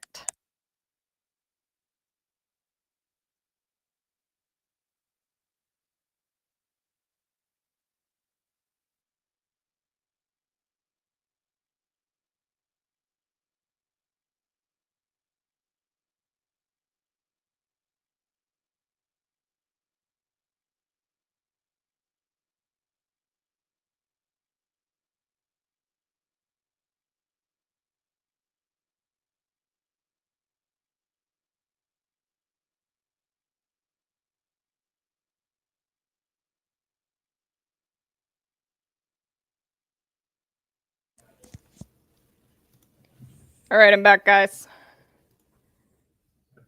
Would you like to watch me down this Soleil?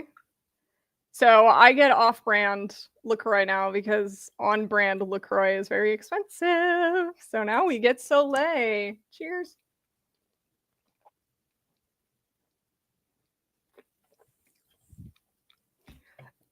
I'm so sorry. I just burped into my mic. I cannot chug that. I'm so sorry. I once chugged a soju on the live stream when I was doing those Rent-A-Girlfriend streams. I have learned my lesson. It literally made me want to throw up, so I have not done it since. Okay. All right. Next up, we have Mr. Bride, another really fun, unfortunately, digitally jailed Kodansha release. So this is a series about this, like, on the outside, seemingly put together, like, perfect work lady, and at home, she actually does not know how to cook or clean and just lives in a pigsty. And her kohai at work, he has a big crush on her, and then he finds out that she is really messy, and then it turns out that he, like, can't help himself from not cleaning because he loves it so much. And she's like, oh my god, will you be my bride, because I need someone to clean my house. So this is like girl boss and boy fail. But yeah, I really like Mr. Bride. It is so funny. I have so many reaction memes that I have like screenshotted from that manga. So just an overall very fun, goofy series. Exactly. We love women in male dominated fields. All right, next up we have Namita Ameto Serenade. Unfortunately, this one is not licensed in English, even though there's really no reason for it to not be, at least digitally, because this one is from a Kodansha magazine. So, like, why Kodansha hasn't licensed this one, even digitally, I do not know. This manga is incredible. It's got supernatural aspects, it's got historical aspects, there's drugs, there's murder, there's trafficking, there's uh there's God, what else is there? There's so much stuff. It's crazy. There's like one twist later in the manga that I was like, it gagged me. It gagged me. But yeah, this manga is so good. I love it so much. It's going in Shinobu because I love this series. It's been on hiatus because the scans have been dropped. And so, yep, we're going to have to just sit and wait for this one, which sucks. But this is a really good series. Highly recommend. Next up, we have Natsuyuki Rendezvous, which is by the exact same author as Namita Ameto Serenade. This one is going in Taita. Overall, very beautiful. I really liked the concept of it, where like the ghost of this woman's husband is actually physically haunting her. And she can't see the husband, but this guy who like has a huge crush on her, he can see him. So like hijinks ensue. There's like a very dream-like sequence during the back half of the manga that I kind of wish didn't go on for so long, which is why it's going in the Taita tier. But other than that, I like a lot of what happens prior to it. And I do think some of the stuff that happens during like the dream-like sequences is interesting. It's just it goes on way too long. That's about it.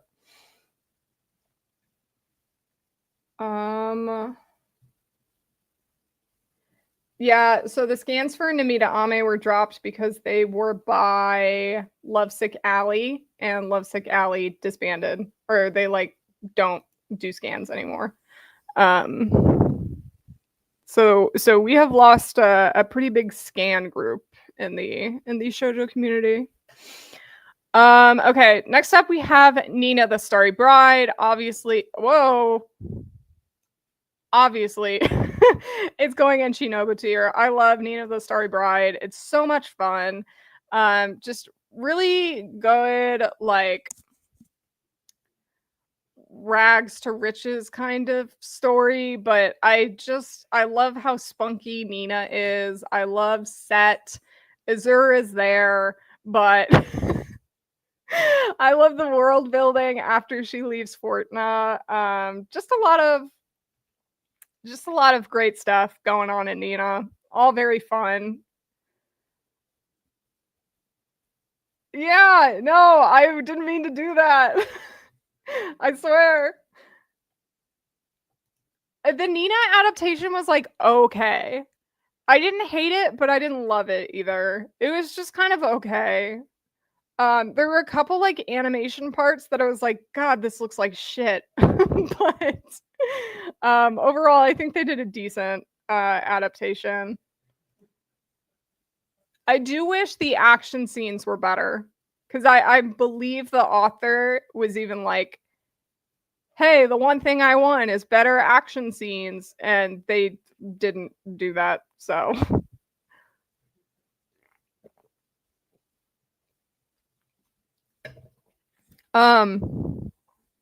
Nina was by JC Staff, right?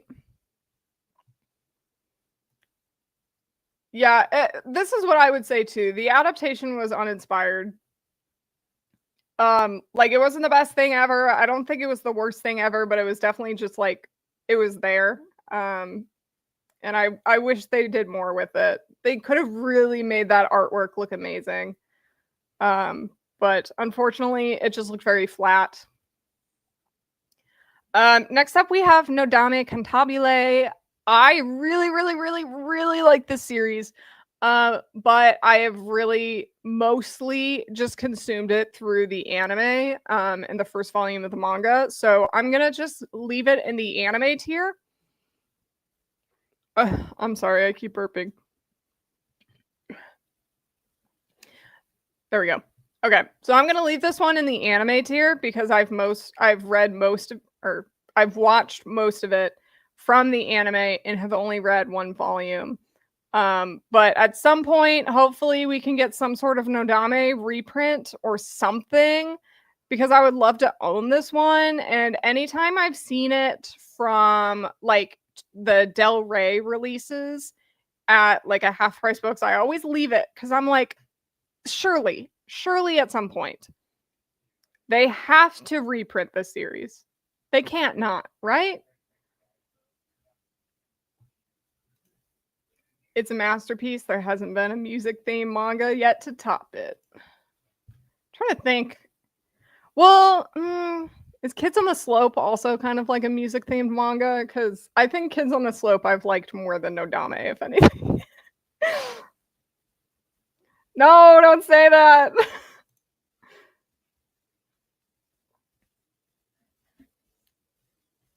Yeah, that's the other thing. I don't want to collect them just to only have like a small few. Okay, next up we have Ohana Hololo. I have read a bit of this manga and I loved it. It was so good, but I'm going to have to put this one in haven't read because I haven't read enough of it to continue. But what I have read of these first 3 chapters, it's so good. It's this lady who has a child and her best friend who is bi.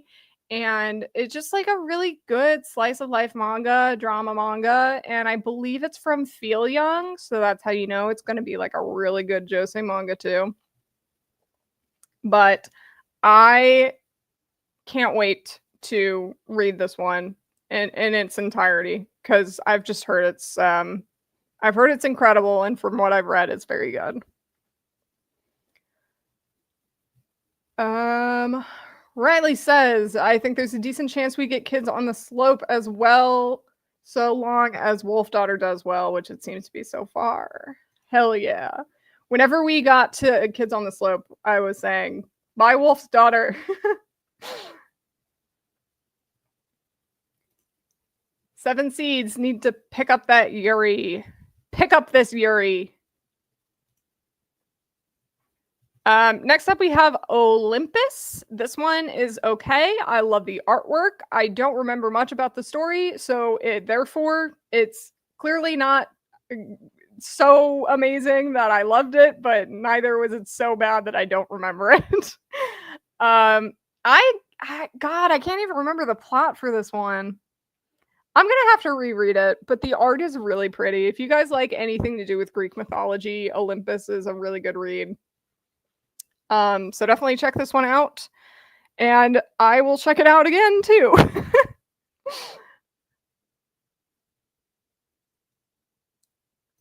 Colleen, hear me out. Maybe you should do a hear me out video on anime and manga characters that people hate but you love.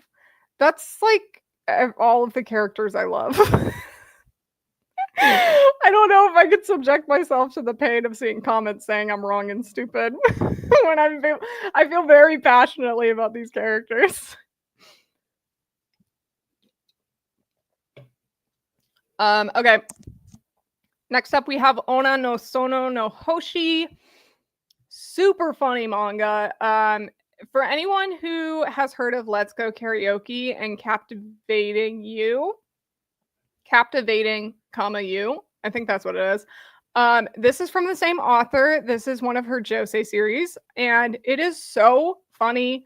Great, just great comedic timing in this one. It's about this teacher who works at an all-girls school, and just kind of like the daily life of the teachers there, working at this all-girls school, and it's just very funny. A lot of fun. I hope this one gets picked up for English too. And for anyone who has forgotten, Let's Go Karaoke, the anime comes out next season, and I'm very excited. I love that manga.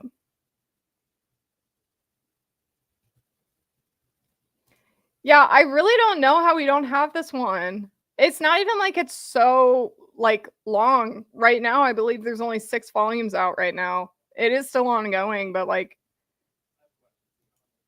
Great manga though.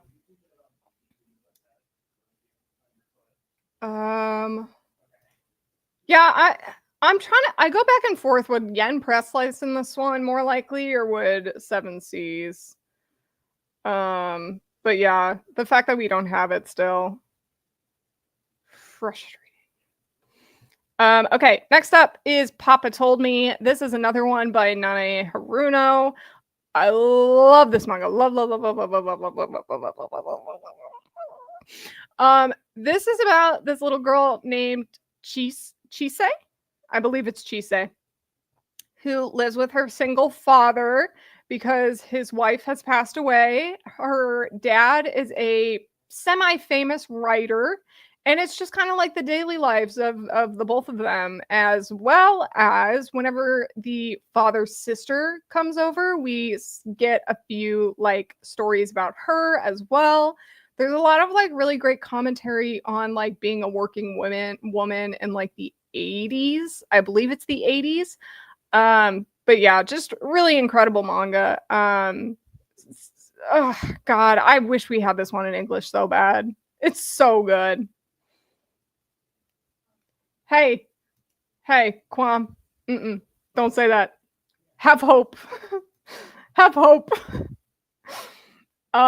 Also, I just realized one of the manga.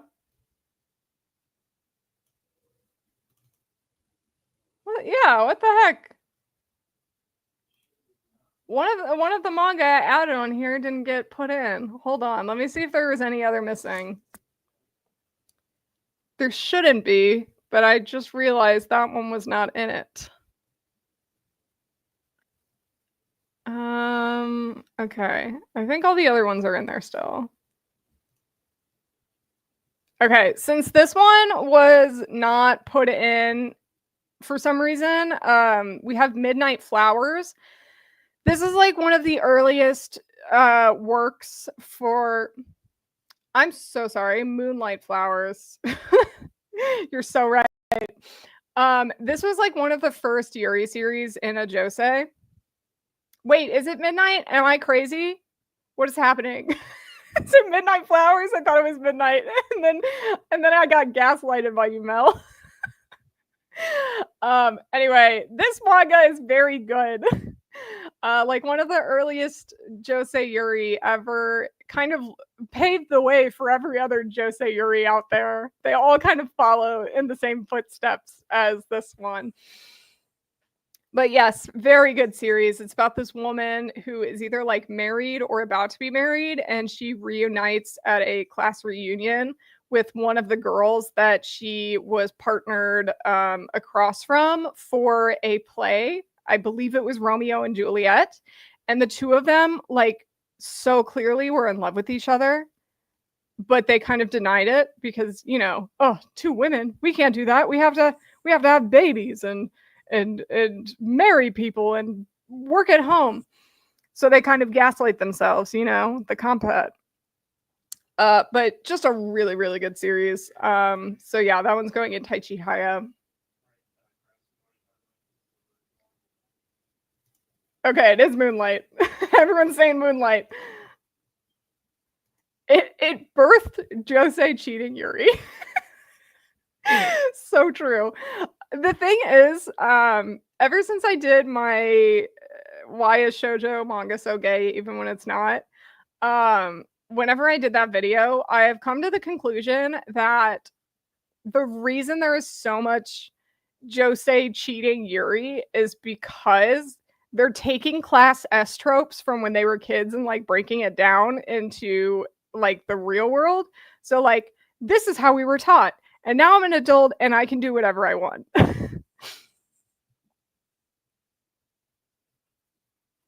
But yeah, I think the reason why there is so much like Josei cheating Yuri is specifically because of like breaking down the class S tropes and the compet that was forced upon us.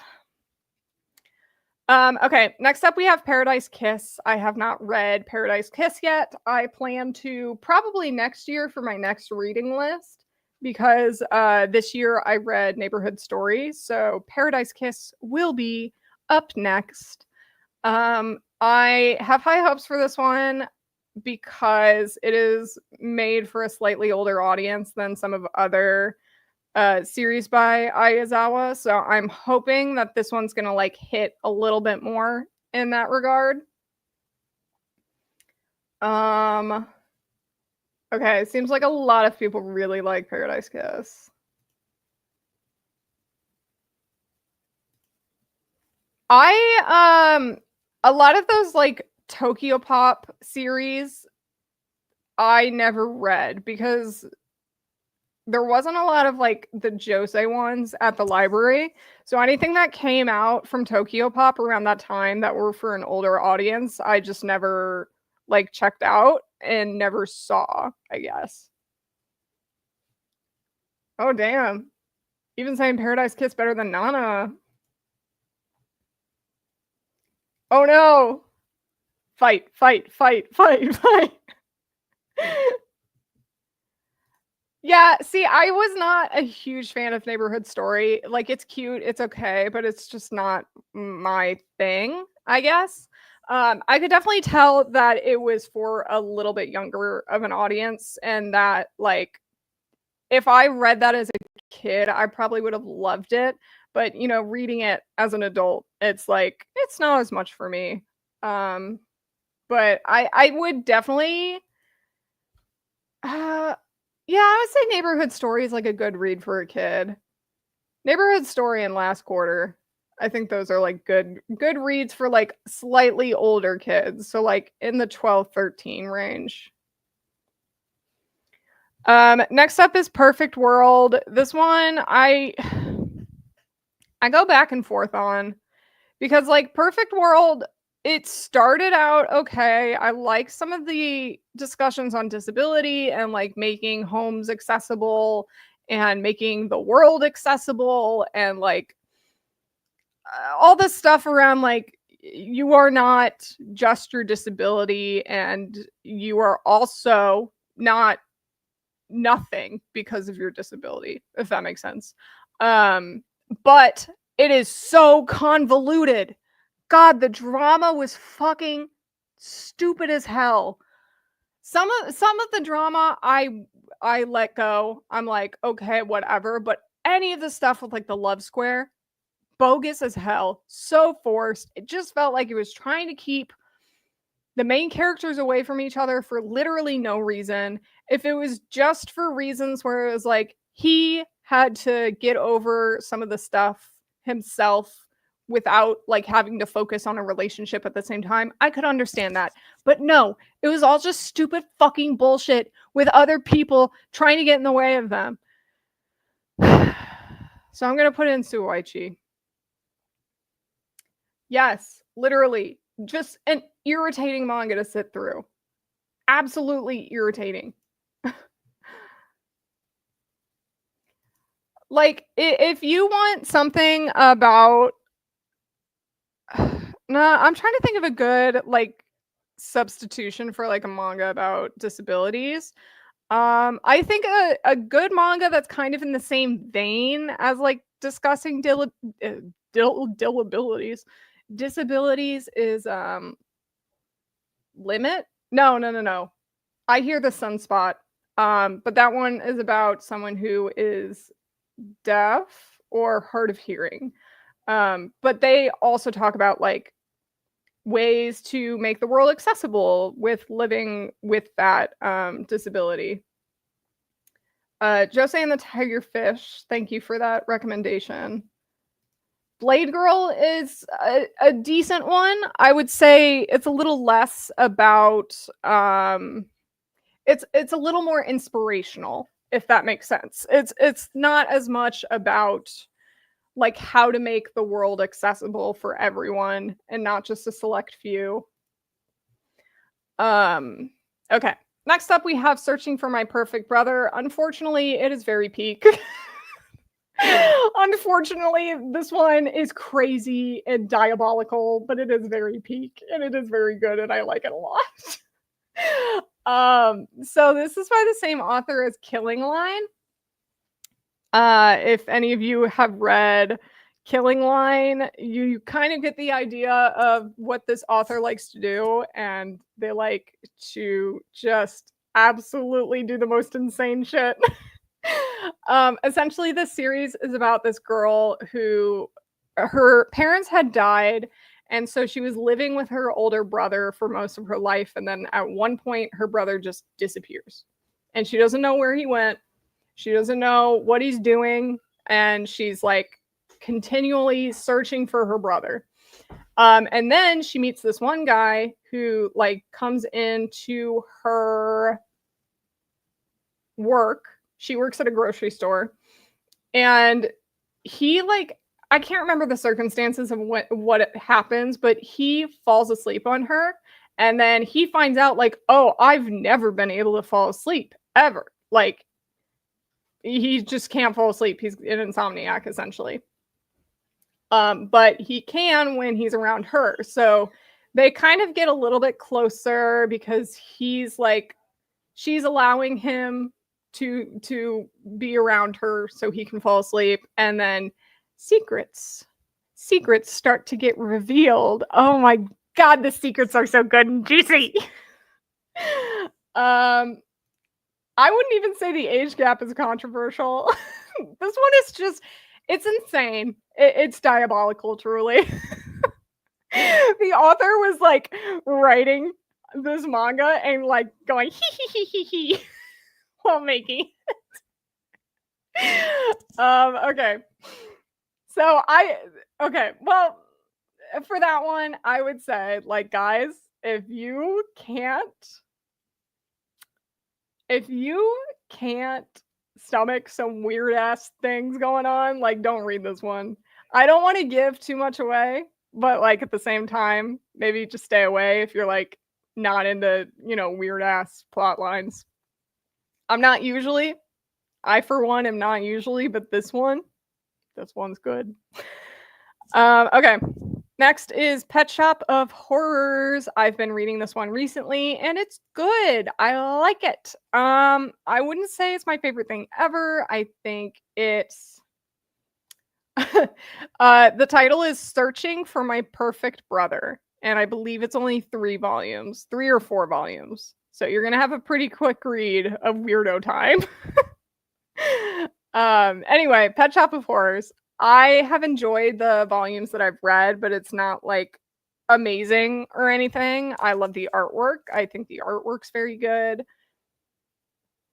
It's trippy at times, and it very much reminds me of like Gremlins.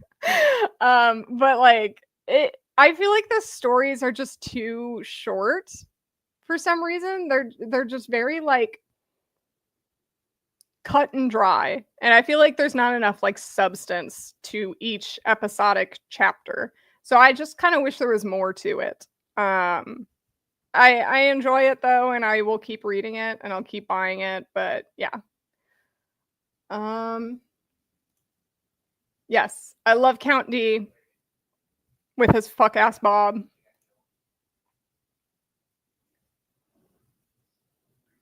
Okay, next up we have Pink. This one is also by Kyoka Okazaki. I have not read this one, unfortunately, and I know a lot of people love this manga. Hopefully I will get around to this one eventually. I would like to read Pink and Iguana Girl by Motohagio. Those two, for some reason, are always kind of like side by side in my head. So at some point, I'm going to read both of them. Maybe I'll read them back to back because they're both a volume long. And then next up, this is what I was saying earlier about the one Josei manga in the Shoujo Beat line that is good, and that is Pink Candy Kiss. Goated, absolutely goated Yuri series. So good. Once again, following in the footsteps of cheating Josei Yuri. We absolutely must stand. The artwork in this is gorgeous, gorgeous, gorgeous. It looks exactly like you would expect like good shoujo manga art to look like. I love the characters in it. There's like a little bit of a discussion with like sexuality and stuff in it too. And I do like to see that in series that aren't Well, I like to see that in queer series because I feel like sometimes, like, yes, it is good to just like not have that conversation because then it like shows it as normal. But I do also think it's nice to see it discussed as well. But yes, great first volume. Can't wait to keep reading more of this. I love this manga. We need more cheating Yuri. Everyone loves it. Everyone loves with cheating Yuri.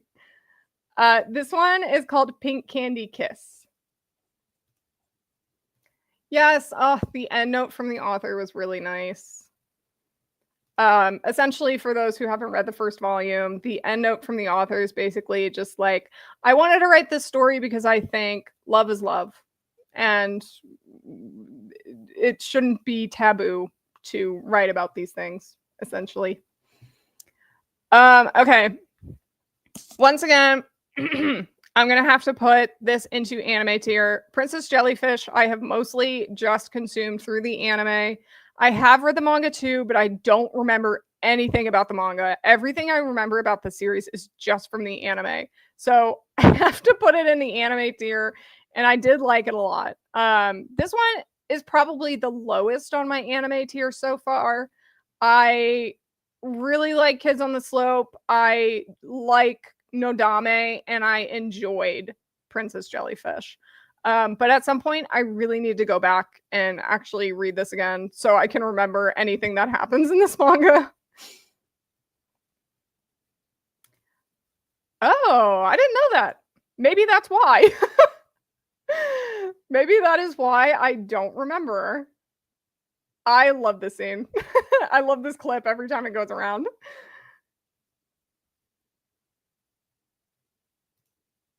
Oh my god, it's truly been that long.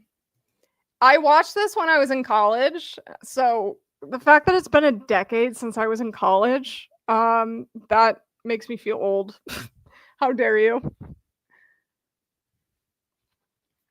One of the things that I remember most about Princess Jellyfish is the fact that the opening theme song is so much fun.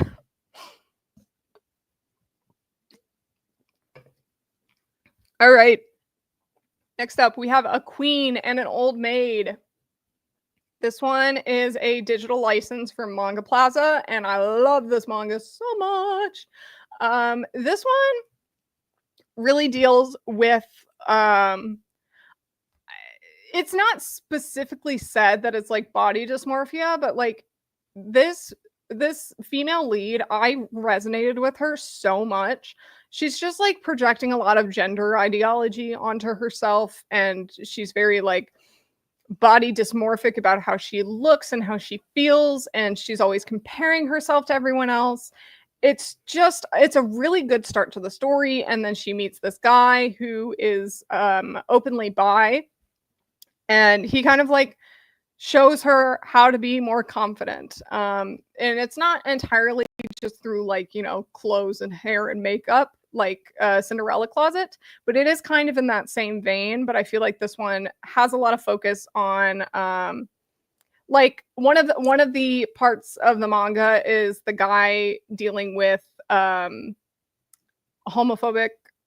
not stereotypes. He's dealing with homophobia at his work, essentially. And he feels like he has to hide himself as well. So like he kind of feels like a fraud because he's also kind of hiding himself at work, and he's not as confident as he portrays himself to this girl. But I absolutely love this manga. It is so good. I wish this was not published just by Manga Plaza because it deserves to have a bigger audience, and it's just such a good manga. Highly recommend if you guys have not read it before. It is so good. After that, we have Run Away With Me Girl, more cheating Josei Yuri. Let's go. Gorgeous artwork. I love Baton and Baton We Trust. Really great series about these two girls who like were dating in high school, but then one of them breaks up with the other one. Is like, this was just a high school thing, right? We didn't actually like each other. And then they reunite. She finds out that her friend is married now, but she still has feelings for her, and clearly she's still kind of like coming on to her, and the plot unravels a bit more. But yeah, really good Yuri series. This is like top 10 Yuri series for me. Same. I really hope we get more Baton series, but especially the new one. And her husband does suck. Her husband sucks ass. It's truly a theme. Josei loves cheating Yuri. Okay, next is Sanju Mariko. So you guys may not have heard of this one, but I have been reading it recently, and it is so good. So Sanju Mariko is about this girl, I say girl, but it's a old lady. This like 7-year-old lady who's living in her house with her son, her son's wife, her son's kid, her son-in-law's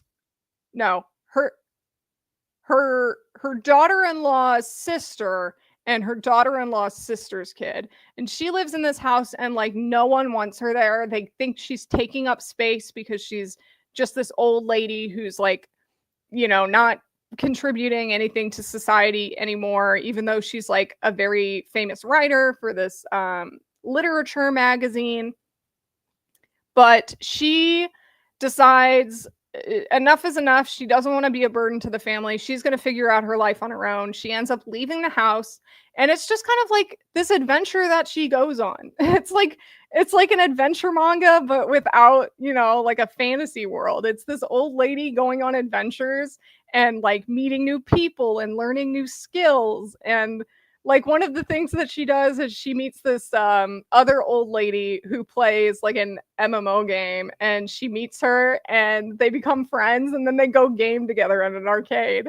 It's just such a fun series. There's some really like heavy topics too, but it's so much fun. I love Sanju Mariko. I hope we get this in English someday. Probably not, because old people. Oh.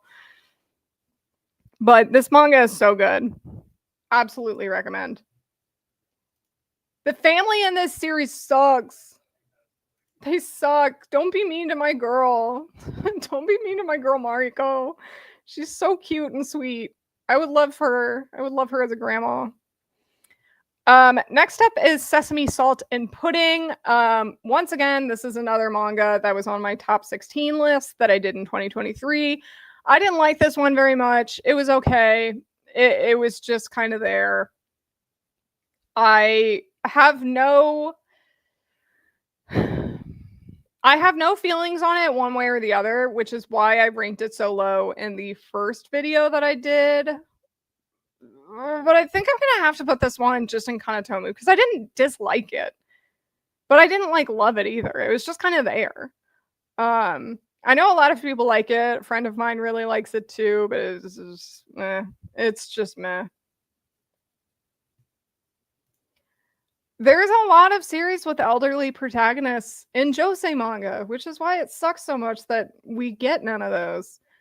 B-Love and Elegance Eve and Jor. Those all have a lot of like elderly woman manga. All right, guys, we are almost done with this list. I've already gone on for 2 hours. I don't usually go on this long for streams. Next up, we have She Loves to Cook, She Loves to Eat. Very cute slice of life manga. I like this one a lot. I have not kept up with it as much lately, and I really need to start getting back into it. I really like this series, though. It's very cute. So I'm putting this one in Taita because it's not like my favorite thing, but I do like it a lot. If anything, it gets docked 1 point because I don't like how detailed the author draws teeth. When I see the bigger lady's teeth when she's eating, do not like it. I get very uncomfortable. Okay, next up we have Showa Rakugo Descending Stories. That's the English title, Descending Stories. I haven't read this one yet. I will be reading this one this year for my for my 16 manga list, since this one is on my list. So hopefully I will have thoughts on that manga by the end of the year. Okay, good. I'm glad I'm not the only one who thinks that about the teeth. And she loves to cook.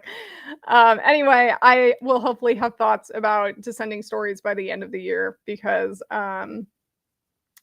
I very much want to check this one out.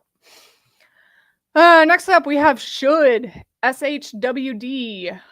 This is a really fun sci-fi kind of supernatural kind of Yuri manga. I've been really enjoying the first 2 volumes, and volume 3 will finally be out soon. This month? I think it came out this month. But yeah, so full omnibus of Should is out this month. I really enjoy this one. A lot of fun. Okay, next up is Something's Wrong with Us. Peak. So good. I love the drama in this one. I love the mystery in this one. This just kind of follows in Natsumi Ando's footsteps of loving, stories about cooking and pastries and making food. And also it follows in her footsteps of just being the most soap opera loving bitch out there. She loves drama. She loves the messy drama, and she will give you the messy drama. Something's Wrong with Us is just so much fun. If you haven't read it yet, definitely read it. Check it out. It's a lot of fun. Next up is Tramps Like Us. Now, unfortunately, I have dropped this one, so I will have to put it in Shirata. Please don't hate me, guys. I know a lot of people like Tramps Like Us a lot, but I just didn't enjoy it, and I dropped it. Sorry. I couldn't tell you why I dropped it, because I read it maybe 4 years ago and ended up dropping it. Maybe I'll go back to it, who knows, but yeah, it's got to go in Shirata because I dropped it. I'm so sorry. I'm so sorry to everyone who loves Tramps Like Us. Okay, next up is hold on, let me remember the name of this one. A Cornered Mouse. Yeah, okay.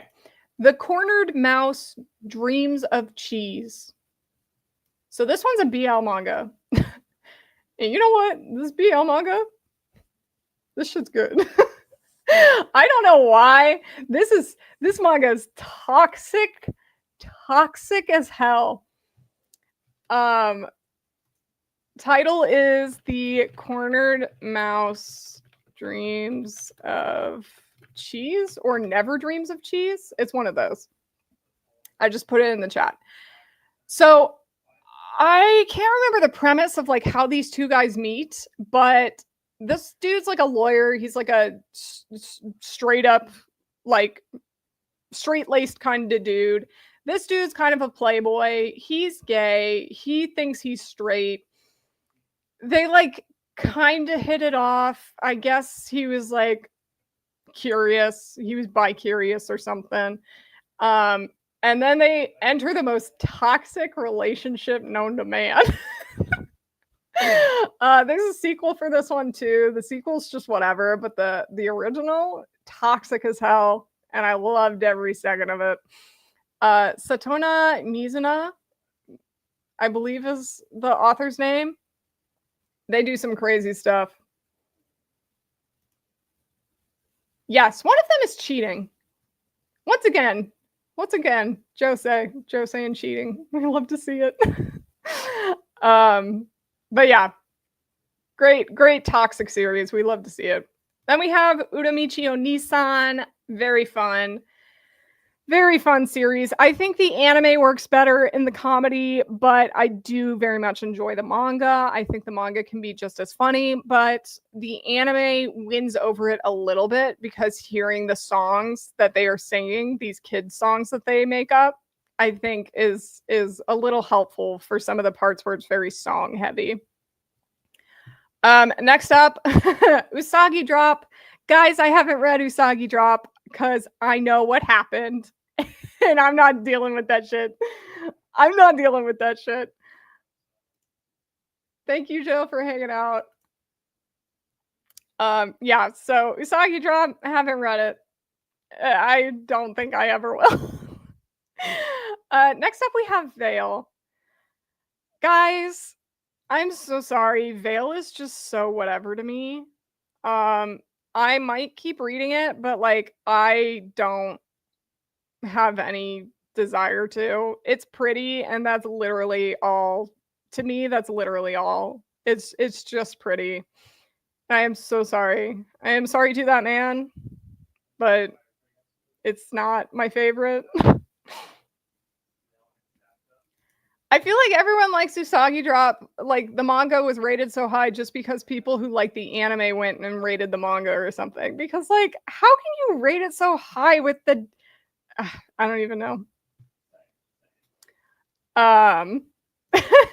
That's a very funny way to explain Veil. Just the author wanting to draw her OCs. Okay. We got 4 more, guys. Next up, we have Virgin Marriage. This is a new steamship title from 7 Seas, and it is one of my favorite smut manga, once again. So much fun. It's very cute. They're both, like, really nerdy people. She's very nerdy for, like, botany, and he's very nerdy for animal sciences. And when they're having sex... he's like talking about it and like these sort of animals would copulate in this way. It's just very funny. If you're looking for a good smut manga, this one's very good.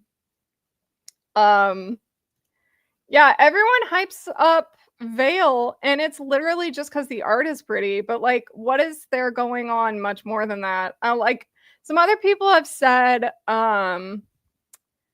that it's like, oh, it's like a vignette of daily life. And it's like, okay, but if you want me to buy like a $20 book, it's going to have to be a little bit more than just some vignettes and some pretty artwork.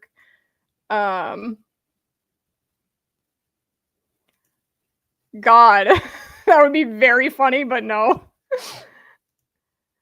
Yes, a lot of people have said that they are both autistic, and I think that's very cute too. Okay, next up, Witch's Life in Mongol. Witch's Life in Mongol, even just off one volume, it is going in Chihaya, guys. This manga is so good. If you haven't picked up Witch's Life in Mongol yet, please do, or you can wait until the anime comes out. But we need to support this series because we need more like this. We need more shoujo and josei series like this that are good and are creative and innovative, and there's so much of that, but we don't get them. Witch's Life in Mongol is amazing. If you want to read a series that is very much like anti-genocide, anti-war, pro-knowledge and pro-reading and pro-books and all those things, this is the series that you want to check out. This one is so good.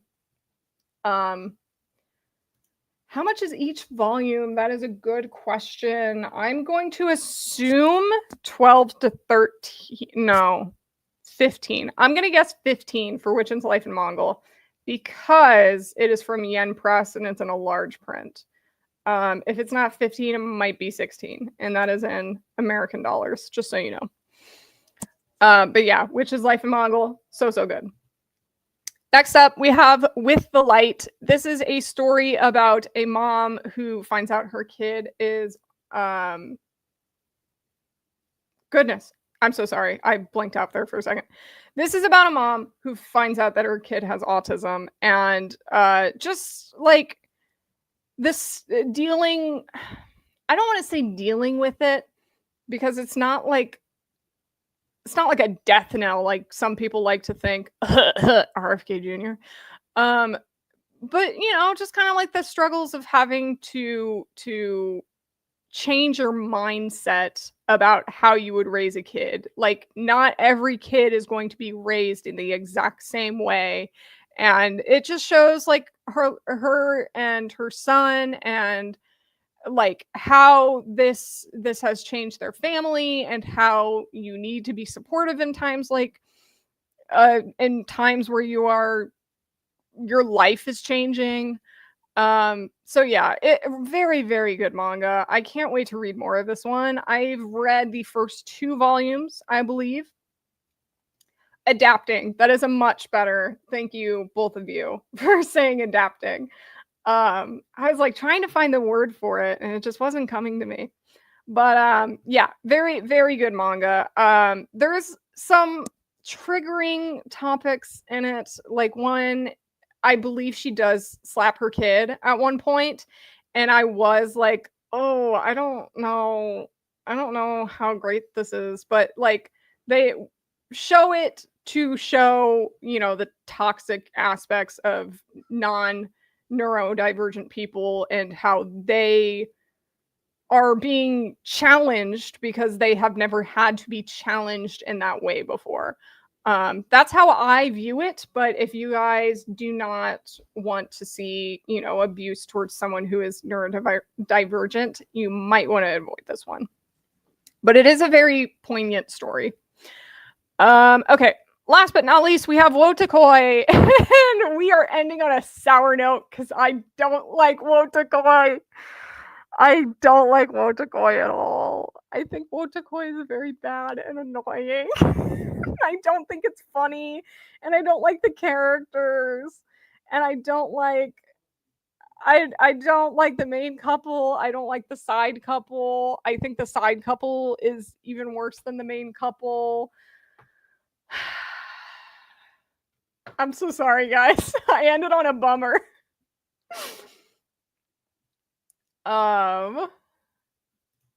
Yay! Yay, I'm not the only one.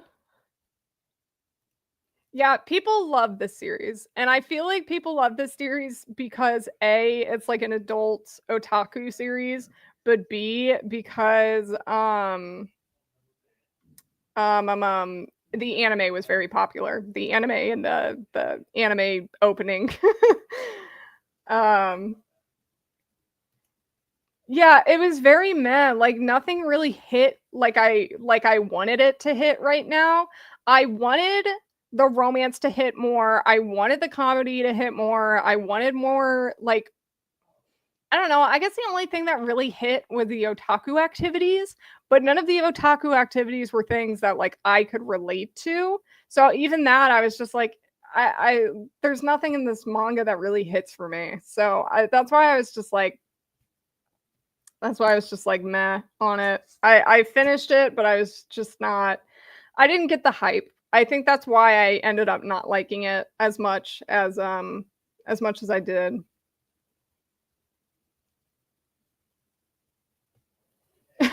Just because the one girl wants to hide her interests doesn't mean she has to make her boyfriend do it. Yeah, the anime was so popular on TikTok. Everyone did that fucking dance. Hold on. Something like that. I don't know.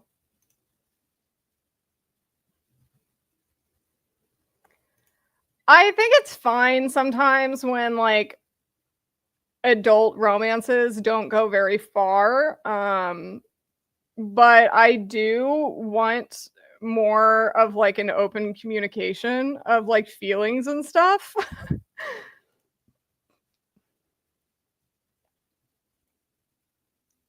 Oh my god. That's so funny you say that. I forgot there was a third couple. So that's that's my thoughts on that third couple. Okay, very true. On a positive note, absolutely favorite from the top tier, obviously Chihayafuru, but if we were to exclude Chihayafuru, because we all know Chihayafuru is number 1.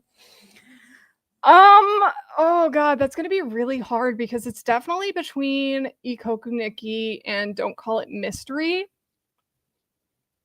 And I think I think it might have to be Ikoku Nikki then, because Ikoku Nikki just came at the right time in my life. Like I love Don't Call It Mystery, but the Ikoku Nikki, like the storyline and just the way that they talk about grief in that one, and like there's this one line in Ikoku Nikki that like resonated with me so much. It was Makio talking to Asa, and Asa was kind of talking about like getting rid of all this stuff in my parents' house. It feels like I'm ending. Oh God, I wish I could do this justice. I just remember there's this beautiful page where Makio is like drawing out a line and saying like, you don't have to cut that line for your memories of your family. Like you don't have to ever cut that line. You can hold on to that line forever. And that, oh God, I might cry just thinking about it. Sorry. Yeah, it just hit me at the right time. I had just lost a friend of mine. So, and I'm trying to be more open about that because I had repressed that for a very long time. So I'm trying to be a little bit more open about having lost my friend. Anyway, oh God, I went back to being a bummer. I'm so sorry. What about Rent a Girlfriend? What are your thoughts? Ass. Absolute ass.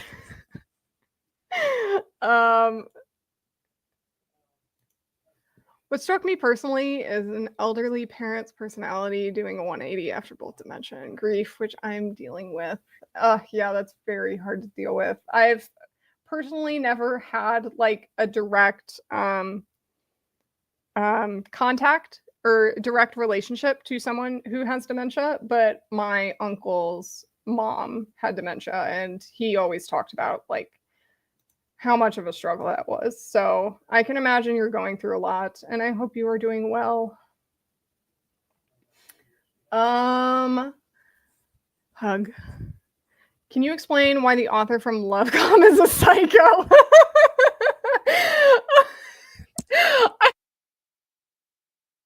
I'm so sorry for laughing. It's because this is basically lore, but you know what? Give me 1 second. We'll come back to this. So before we move on, I'm gonna answer a couple more questions and then head out. But here is the final tier list, the final Josei Manga ranking. I believe we had 78 titles in total. The breakdown of how many of these are from which magazines, I don't know if I could just do this off the top of my head, honestly. I'll do the breakdown for the top tier, but we have 1 Be Love,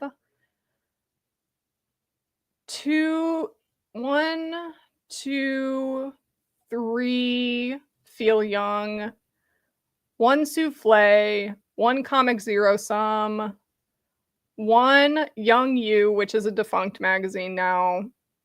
I believe Moonlight Flowers was in Elegance Eve. And if not, it was also in a defunct magazine, but I can't remember the name. This one was in Comic Tint, I want to say. No. Pink Sherry.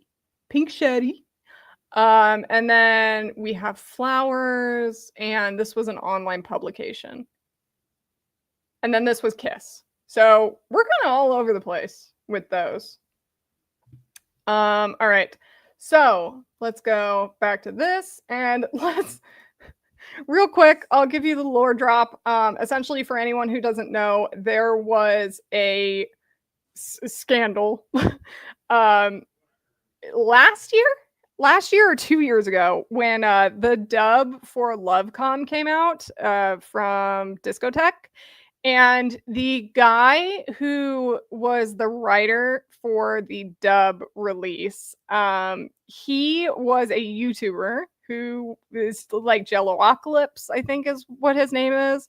But he made a Patreon post where he talked shit, so much shit on Lovely Complex, how bad it was. He said that Aya Nakahara was a psychopath, or a sociopath or something like that.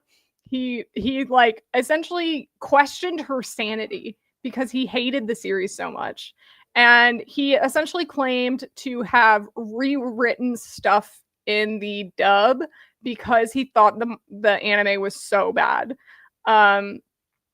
Essentially, he was trying to like say, oh, like I pulled a Ghost Stories, but he didn't. And apparently people said like he barely changed anything in the writing for the dub. And yeah, so basically he just kind of ruined his career.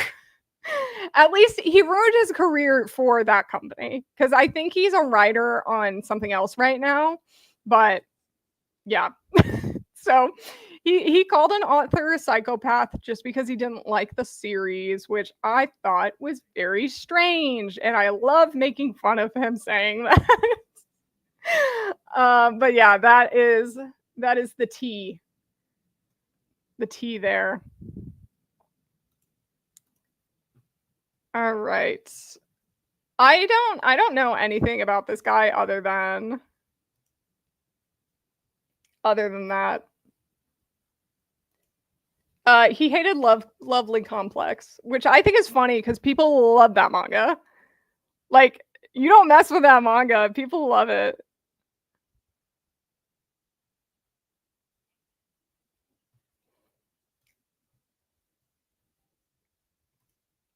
Unfortunately, so many people do this, and it's very annoying to me. Like, can we please respect writers and authors and not like project our own, I don't know, biases, I guess, onto them? I don't know. I got a comment once saying like, "Oh, the author of Hananoi must have never been in a relationship that was healthy before, because otherwise they would know what a healthy relationship looks like." And I'm like, "Are you like truly saying that this author has never had a healthy relationship just because of the story they're writing? That's crazy." Anyway, thank you so much for hanging out. I really appreciate it. I hope you had fun. Okay. My voice is given out, so I'm going to go ahead and end it here. Thank you so much, guys, for hanging out. I really appreciate it. This was a lot of fun, and I was glad I got to do a Josei one as well, because a lot of people wanted me to, but I just knew I would not be able to do another video. But yeah, thank you so much, guys. I really appreciate it, and I will hopefully be back with another video either next week or the week after. And just for the people who watch this live stream, my next video is about Boys Over Flowers. You're welcome. All right. Bye, everyone. Thanks. Okay, now I gotta hit the stream, but I also want to do the heart. Thanks.